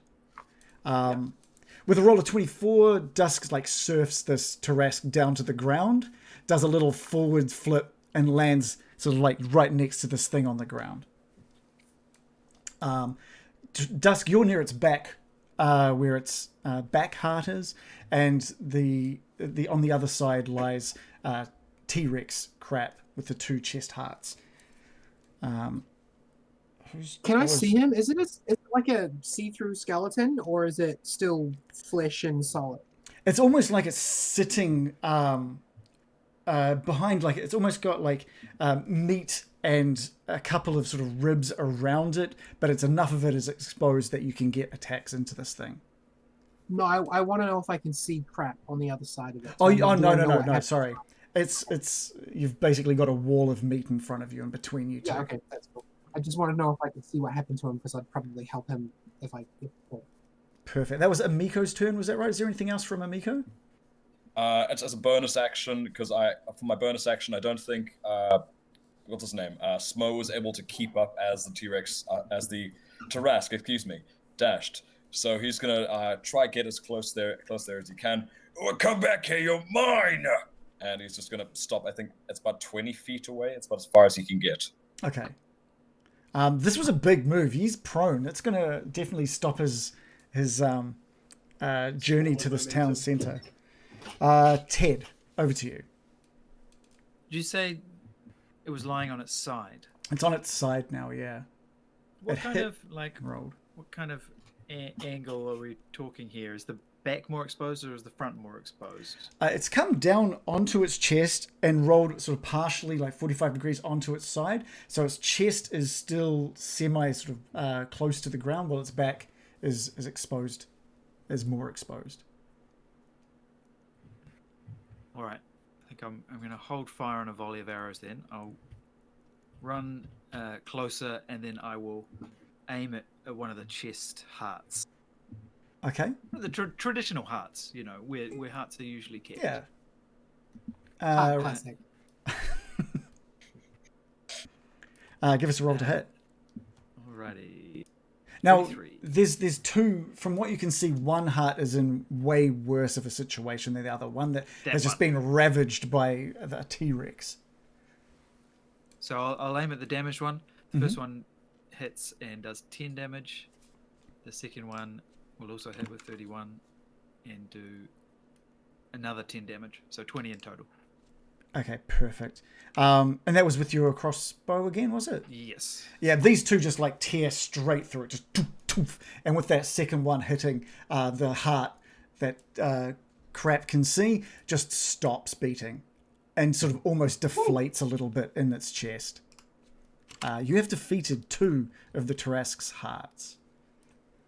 Hell yeah. This would be very different if it was a Valentine's Day special versus a Halloween special. Yeah.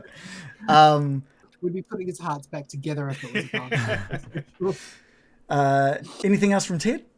Nope. All right, the Tarrasque is pissed now. It's had its skin removed.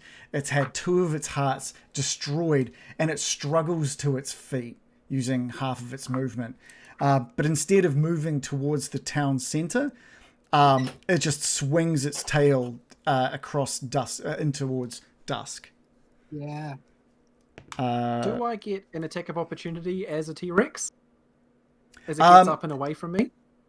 You're still within Probably 5 not, right? feet of it, yeah. It's still, like, parts of it has moved away, but you're still considered within, like, 5 Okay. feet of it. It rolled a nat 1.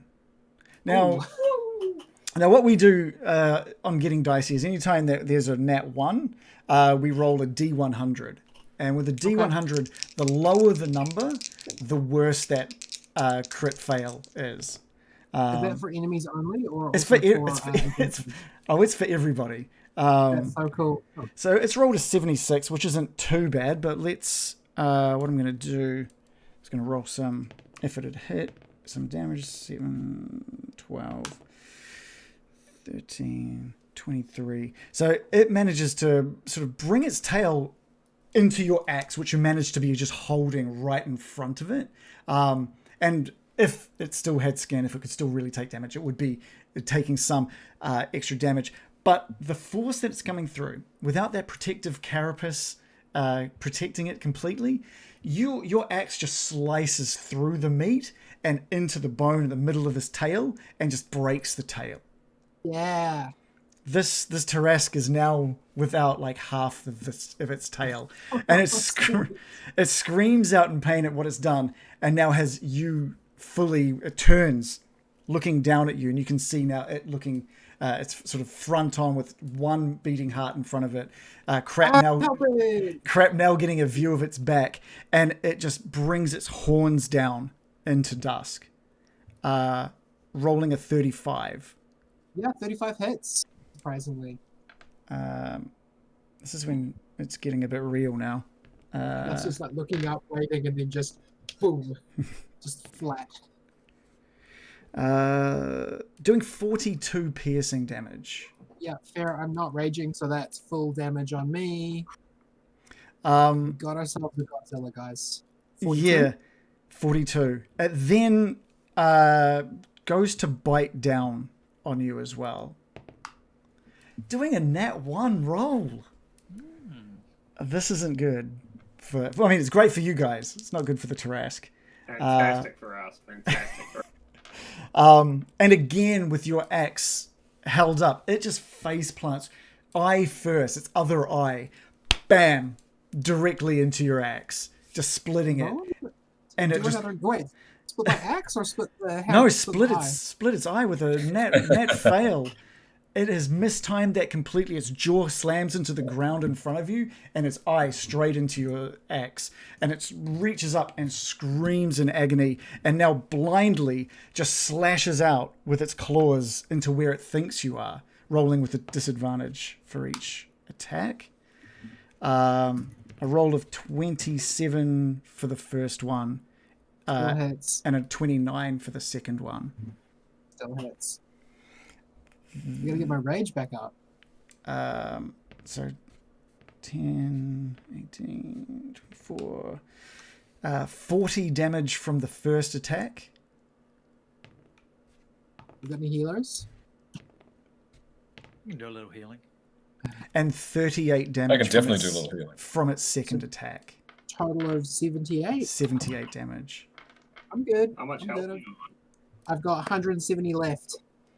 Oh, Okay. Yeah, no, I'm Oh, is that I'm- like more than my? That's more than my max health. Whatever. Yeah, I have 305 total, so there's a reason that I ran straight up it in the first place. I was like, yeah, I'll take some damage. It'll be Not fine. even bothered. Doesn't even care. That is the Tarrasque's turn. We're back with Klaatu. All right. I would. I guess it's probably time to have a go at murdering the remaining chest heart. So, Klaatu swings. Well, actually, before Klaatu swings, he's gonna mark that remaining heart with a hunter's mark, just for some extra damage if he hits. So, Hunter of a lonely heart. Yeah, exactly. Well, it's soon to be very lonely because we're killing hearts. So 30. That is 30 to heart. Don't stop breaking hearts. Yep, that is a hit. Okay. So that is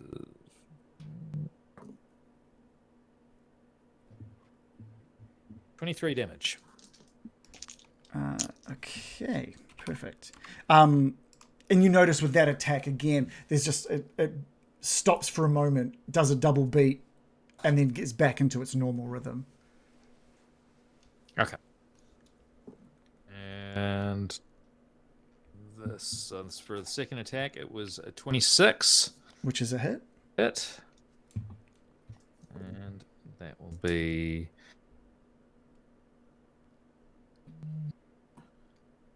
18 damage. Oh, and I forgot my hunter's marks. So that is another 6. Okay. Yeah, blood is just pouring freely from that remaining heart on its chest at this point. It's still beating, but it is much slower. And with that, we move to Gail. Hello. Hey, Gail. Gail has an idea. I like because I'm ideas. pretty far away. I am going to use slow again. I'm going to cast slow on the big old demon. So that's a wisdom saving throw. Okay. This is support. This will make it so it can't attack as much, guys. Does it remove its speed or half its speed?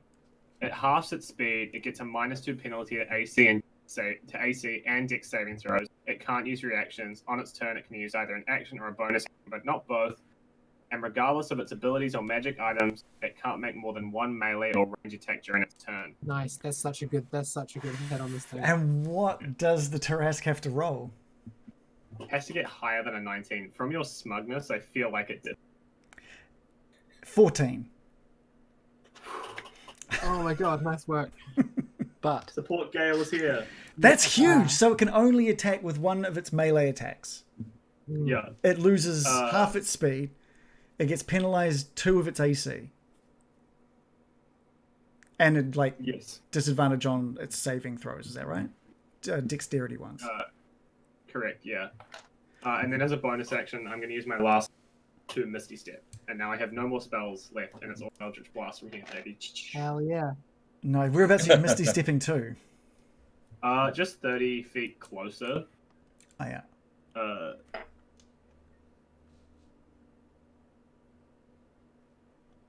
Okay, cool.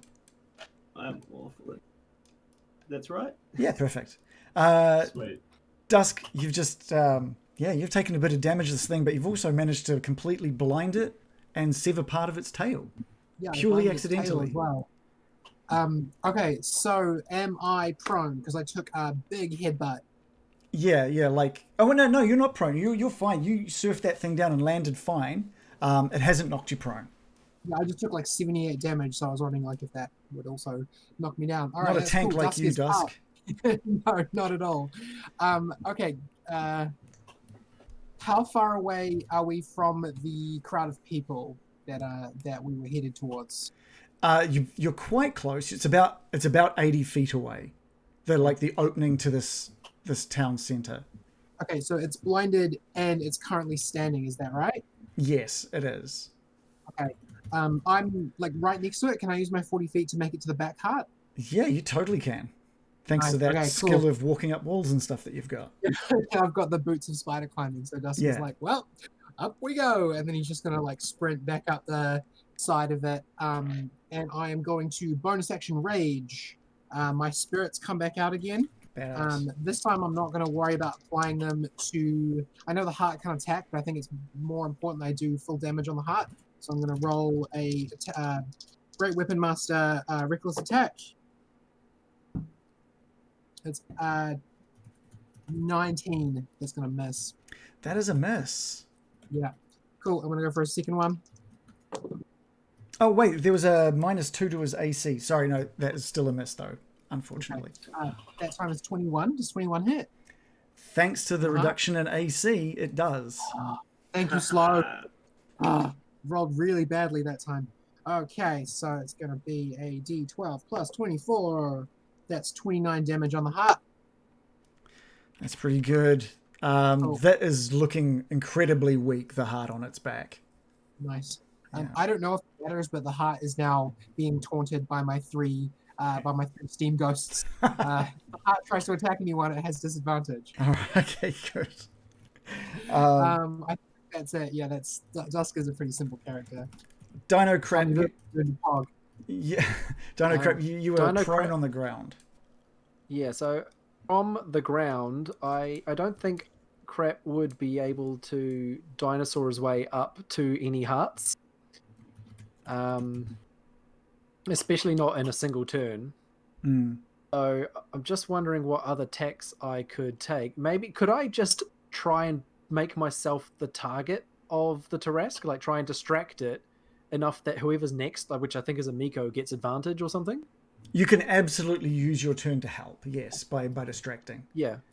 Okay, yeah. Absolutely. I use my turn to get up from prone and then help Amico with whatever their turn is. Okay, yeah, that's great. So let's roll into Amico. Hell yeah. So I'm going to. I have a theory about the open parts of the body. So I'm going to try a combination spell here. So going to yell at Smo. Smo, how close are you to the heart? Oh, very close. Get a bit closer. Okay, I'm right here. Oh, sorry. All right, I'm right here. Lovely, lovely. Flame Strike, please. Thank you. So I'm going to cast Flame Strike at 7th level from Smo, who should be quite close to the A heart. Yeah, And you can kind of get your choice. They're both looking incredibly damaged, so you can either go for the chest or the back, where Dusk is kind of close to. I'm gonna go for the chest. I don't want to risk hurting Dusk. So that at 7th level, that means I have 4d6 fire and 66 radiant. So I'm gonna roll for this. Oh wait, first he has to make a dexterity saving throw. Oh right, of course. It's 19, thank you. 16. Brilliant. So he takes full damage. So first I'm gonna roll for fire, 4d6 fire damage. Does that affect the heart? Yes, it does. Brilliant. So that's 11, 14, 15 damage. And because I'm so very close with Smo, whenever I cast a spell that does fire or healing, I get an extra d8. You needed that D8. That is, yes. That is a 7 on top of the, what was it, 15? I think it was 15. Yeah, it was 15. It had 16 hit points left, so you definitely needed that extra dice. And that heart, this is the heart on the... Oh, which one did you go for? The one on the chest? The chest, yeah. Yeah. So that's... 15 plus 8, 23. Sorry, it had 23 hit points left. And it just... Okay, cool. So carry on. I was just going to say, it just bursts into flame. The flames sort of lap around it, and it just erupts into flames, and it's spitting flames from within it, and it just shrivels up into this blackened shell within its chest. Very pog. Thank you. So that's... I also have 66 radiant damage remaining. Is that just nothing now? Yeah, that just kind of like blindens, like flashes out from the chest cavity of this Tarrasque, making a beautiful light show for anyone in the town square who saw that go off. Smoke, fly to the back and hit it there as well. Thank you. So Smoke's going to fly around to the back, and he's going to do his. Oh my god, I'm on the right part of it. He's going to do his Flame Seed attack on it. Okay. Is that a roll to hit? Is it? It is a roll to hit. That's a total of 8. Smoke just wastes his time. That's a miss. Dusk Can I was, help? Try harder, can I- Smoke. Dusk was trying to hug him, so we got distracted.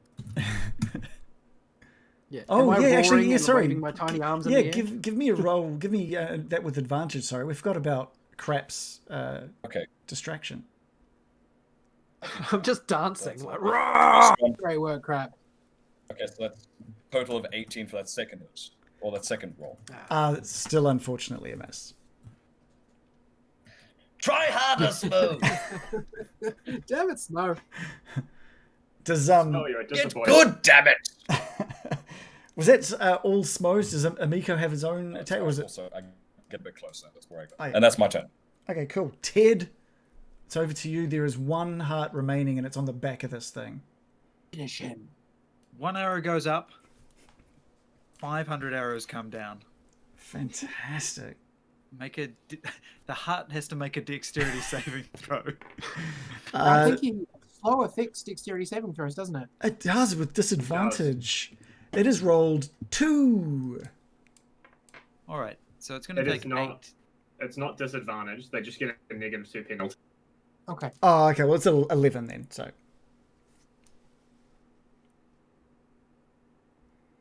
that Okay, one it arrow takes- gets fired into the sky. It takes 43 damage. Does Dust need to do a dex? I'm right next to it. I probably do. Yeah. But I get that's 19 plus 1, so dirty 20. Alright. That will pass. So take half damage. So what was So the the total total- damage? Was it 43? So 21. Cool. And the heart takes the full 43. One arrow goes up, and then just 500 arrows just rain down on the Tarrasque, on Dusk, and the ground surrounding the Tarrasque. Just from tail, or from broken tail, to the head of this thing. It is just covered in arrows. And it's 2 or 3 of these arrows, maybe 4 or 5 of these arrows, just centered straight down into the middle of this heart. And with the resounding thuds, as Dusk sort of cowers down as these rain down, its eyes open up and see that the heart is no more. It's just not pumping. It's just blood pouring from it. And in what seems like slow-mo for Dusk, the Tarrasque just drops down to the ground, dead. It would be slow-mo. It is slowed. It is. It's like 6 seconds pretty much. And slowed. You guys have defeated the Tarrasque and proven your hero label for the city of Arabelle with only, what was it in the end? I think it was 32 dead. I think we did the math wrong earlier. 32 people have perished, and a new hostel does need to be built. But it could have been so much worse. Like, I'll build a hostel. That sounds fine. We'll make it out of the Oh, Tarrasque okay. shell. That's such a cool idea. I And use chill. opening I gates yell at to meet with my I friends yell at Smoke. at the body. Oh, sorry. We'll go with. We haven't heard much from Jared. Jared, you go first, and then we'll go over to. Yep, go, Jared. Jared, you're muted. You're muted, Jared. You're muted, Jared. Oh, okay. Sorry, there we go. Yeah. No, let's make it 31 dead. I've still got a spell slot. I raised dead. There we It go. is not resurrect. Look, honey. And Amico, you were saying something as well? Yes, I yell over at Smo. Smo, do the thing with the body with the Tarrasque. Thank you. Make it useful. And then the healing flames come out of the body. Everybody that got hit once or at least twice, please, in an orderly fashion, walk through the flames. I know it's counterintuitive. I'm already standing them. How much healing do I get? All right, let's see, because I don't actually think that will get used. 2d10 plus 5. So Okay, just roll the that, dinosaur boy. walks through the flames too. You do also. The dinosaur just like hanging out in the fire. You I do. just want to say, You Oh, So I used get Arcane in order to 25. meet up with everyone. Used what, So sorry? I'm over with everyone. Oh, nice. Arcane Gate. It was one of my spells I had through being a warlock that I was like, I'm gonna get to use this, and then I didn't use it. So I'm using it right at the end. Klaatu, Hey, guys. you notice from sort of height, since you're flying around, that from the rubble of the hostel there does seem to be 2 or 3 people, maybe even 4 or 5 now, that are uncovering themselves from the rubble and injured are making their way over to the corpse of the Tarrasque. And the town centre is just filled with eruptive roars of applause and cheering, and children wearing their costumes, now no longer shocked and eating some of their festive Halloween treats. You guys have saved Arabelle once more and are well honoured within the city once again. Well done. Can I ask Good job, Kamiko? team. I want to ask Kamiko a question about our past relationship. Have you ever polymorphed me before? Do you think? What do you like? Yes, Okay. So in that absolutely. case, I would have done it in your Cracker- sleep. or would Crap be aware that it only lasts an hour? I wouldn't tell him, because I think every time I've done it, I've gone, and now when he's walking down the stairs or something, and he's like he stops being like a deer, and he oversteps and then he falls. A cow because they can't go downstairs. Okay. In that case, he has no idea this only lasts an hour, and being extremely old and a shadow of his former abilities, this is the most powerful he's felt in a very, very long time. He roars to the sky and he just charges off into the wilderness. This is how he wants to. This is the form he wants to die in. Be free! I think like an hour passes and he's like face to face, like in a battle with like a giant owlbear, and then like bloop, he just like transforms back down to his goblin form. He's like, Oh, fuck. As like scene fade to black. Dusk would use their first of all, round of high fives to everyone Yeah. except the T-Rex, who immediately disappeared. High fives to Yeah, everyone. well High done, fives. guys. Dusk's going to use their considerable strength to do what someone suggested and drag the Tarrasque corpse over to where we can make the skeleton into like the cool entrance to like a cool Tarrasque hotel. Yeah. Yeah. If you walk through the mouth and like into the rib cage where the lobby is, that's Dusk's new craft project for the next probably 10 years. We've got like people in the chat wanting like there should have been celebratory kisses happening between I don't know, maybe like a few of the townsfolk rush the heroes and like is absolutely fawning over them, and who have we got? I think Ted, he's got like a sewer crew that are just like surrounding him like, yay, high five. The smell is Dusk's like, incredible. thank you, but I don't have lips. Gail is surrounded by pit store owners who just gore him. Yeah. Namiko just kisses Smo. Oh, Aw. that's beautiful. That's lovely. It's that kind of relationship, is it? Yes. Guys, that was really fun. Yeah, That was guys, thank you amazing. so much. That was Hey, awesome. well done on running a Tarrasque encounter with 6 players as well, because that can't be easy. Yeah, like I in sort of, oh hi, whoever that is. Hey, how you doing? That's my partner. I wanted to make something that wasn't just like you guys all just taking the hit points down of one thing and it taking all of your hit points down and worrying about your own death. I Yeah. wanted you guys worrying about the death of others. Very Halloween-y for us to worry about. Yeah. That tidal wave came in clutch. There would have been. That was hundreds if we- amazing. That was absolutely Yeah. amazing. So good. Couple of really good moves in there. Lucky. I Yeah. did spend my first 3 turns doing nothing, but I pulled it together at the end. Yeah. What we can do, we can wrap up. I'm sure everyone's ready to call it a night. So what we can do is we can sort of go through. Everybody, we'll start at Brad at the top. Please just pitch Fate of Isen and tell people to go find your stuff. Yeah, go find my stuff. It's Fate of Isen. Go find it.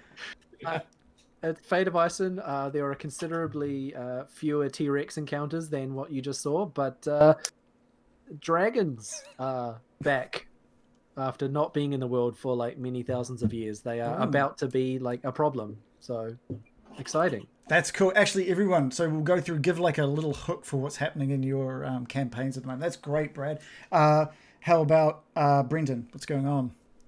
So the next episode of Dungeons and Comedians is at Little Andromeda Theatre here in Christchurch on December 15th.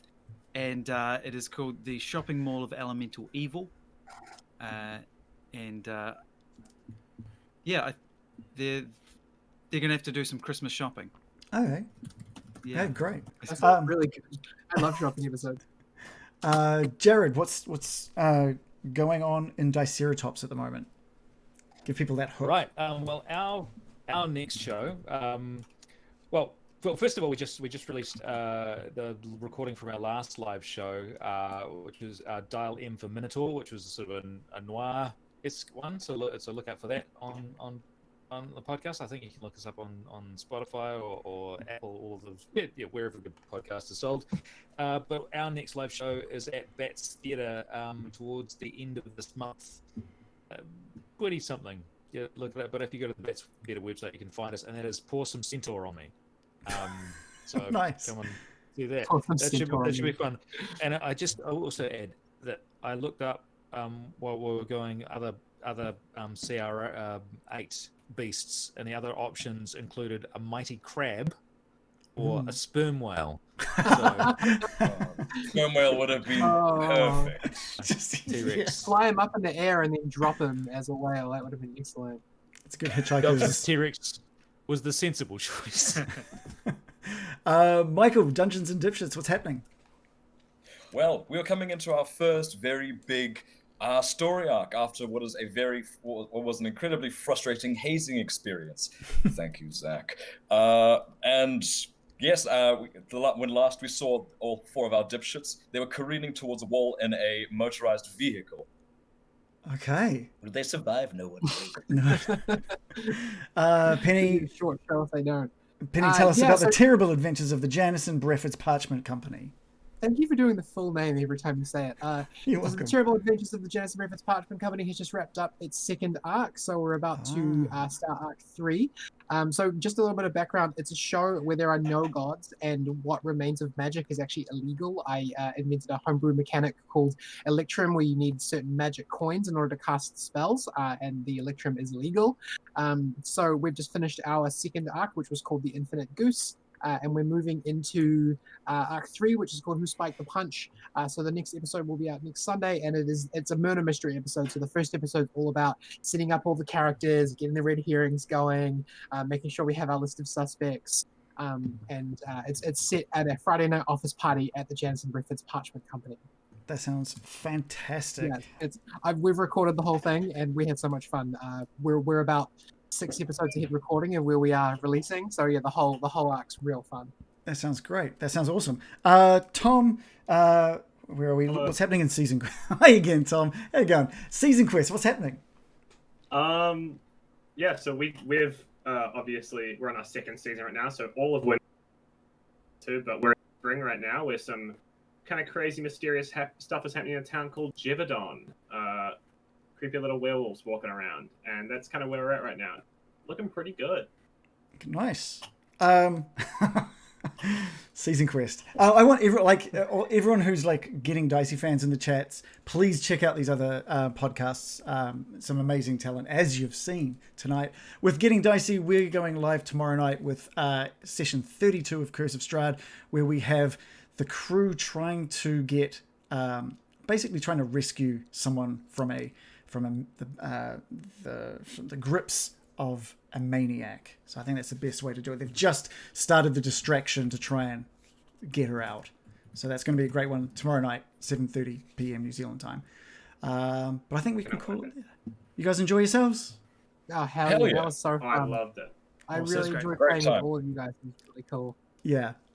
We'll be doing it again. What we do here is every month we hand the DM badge to someone else. We've had who have we had so far? Zach did it last time. The time before that was that you, It was Brad? Michael.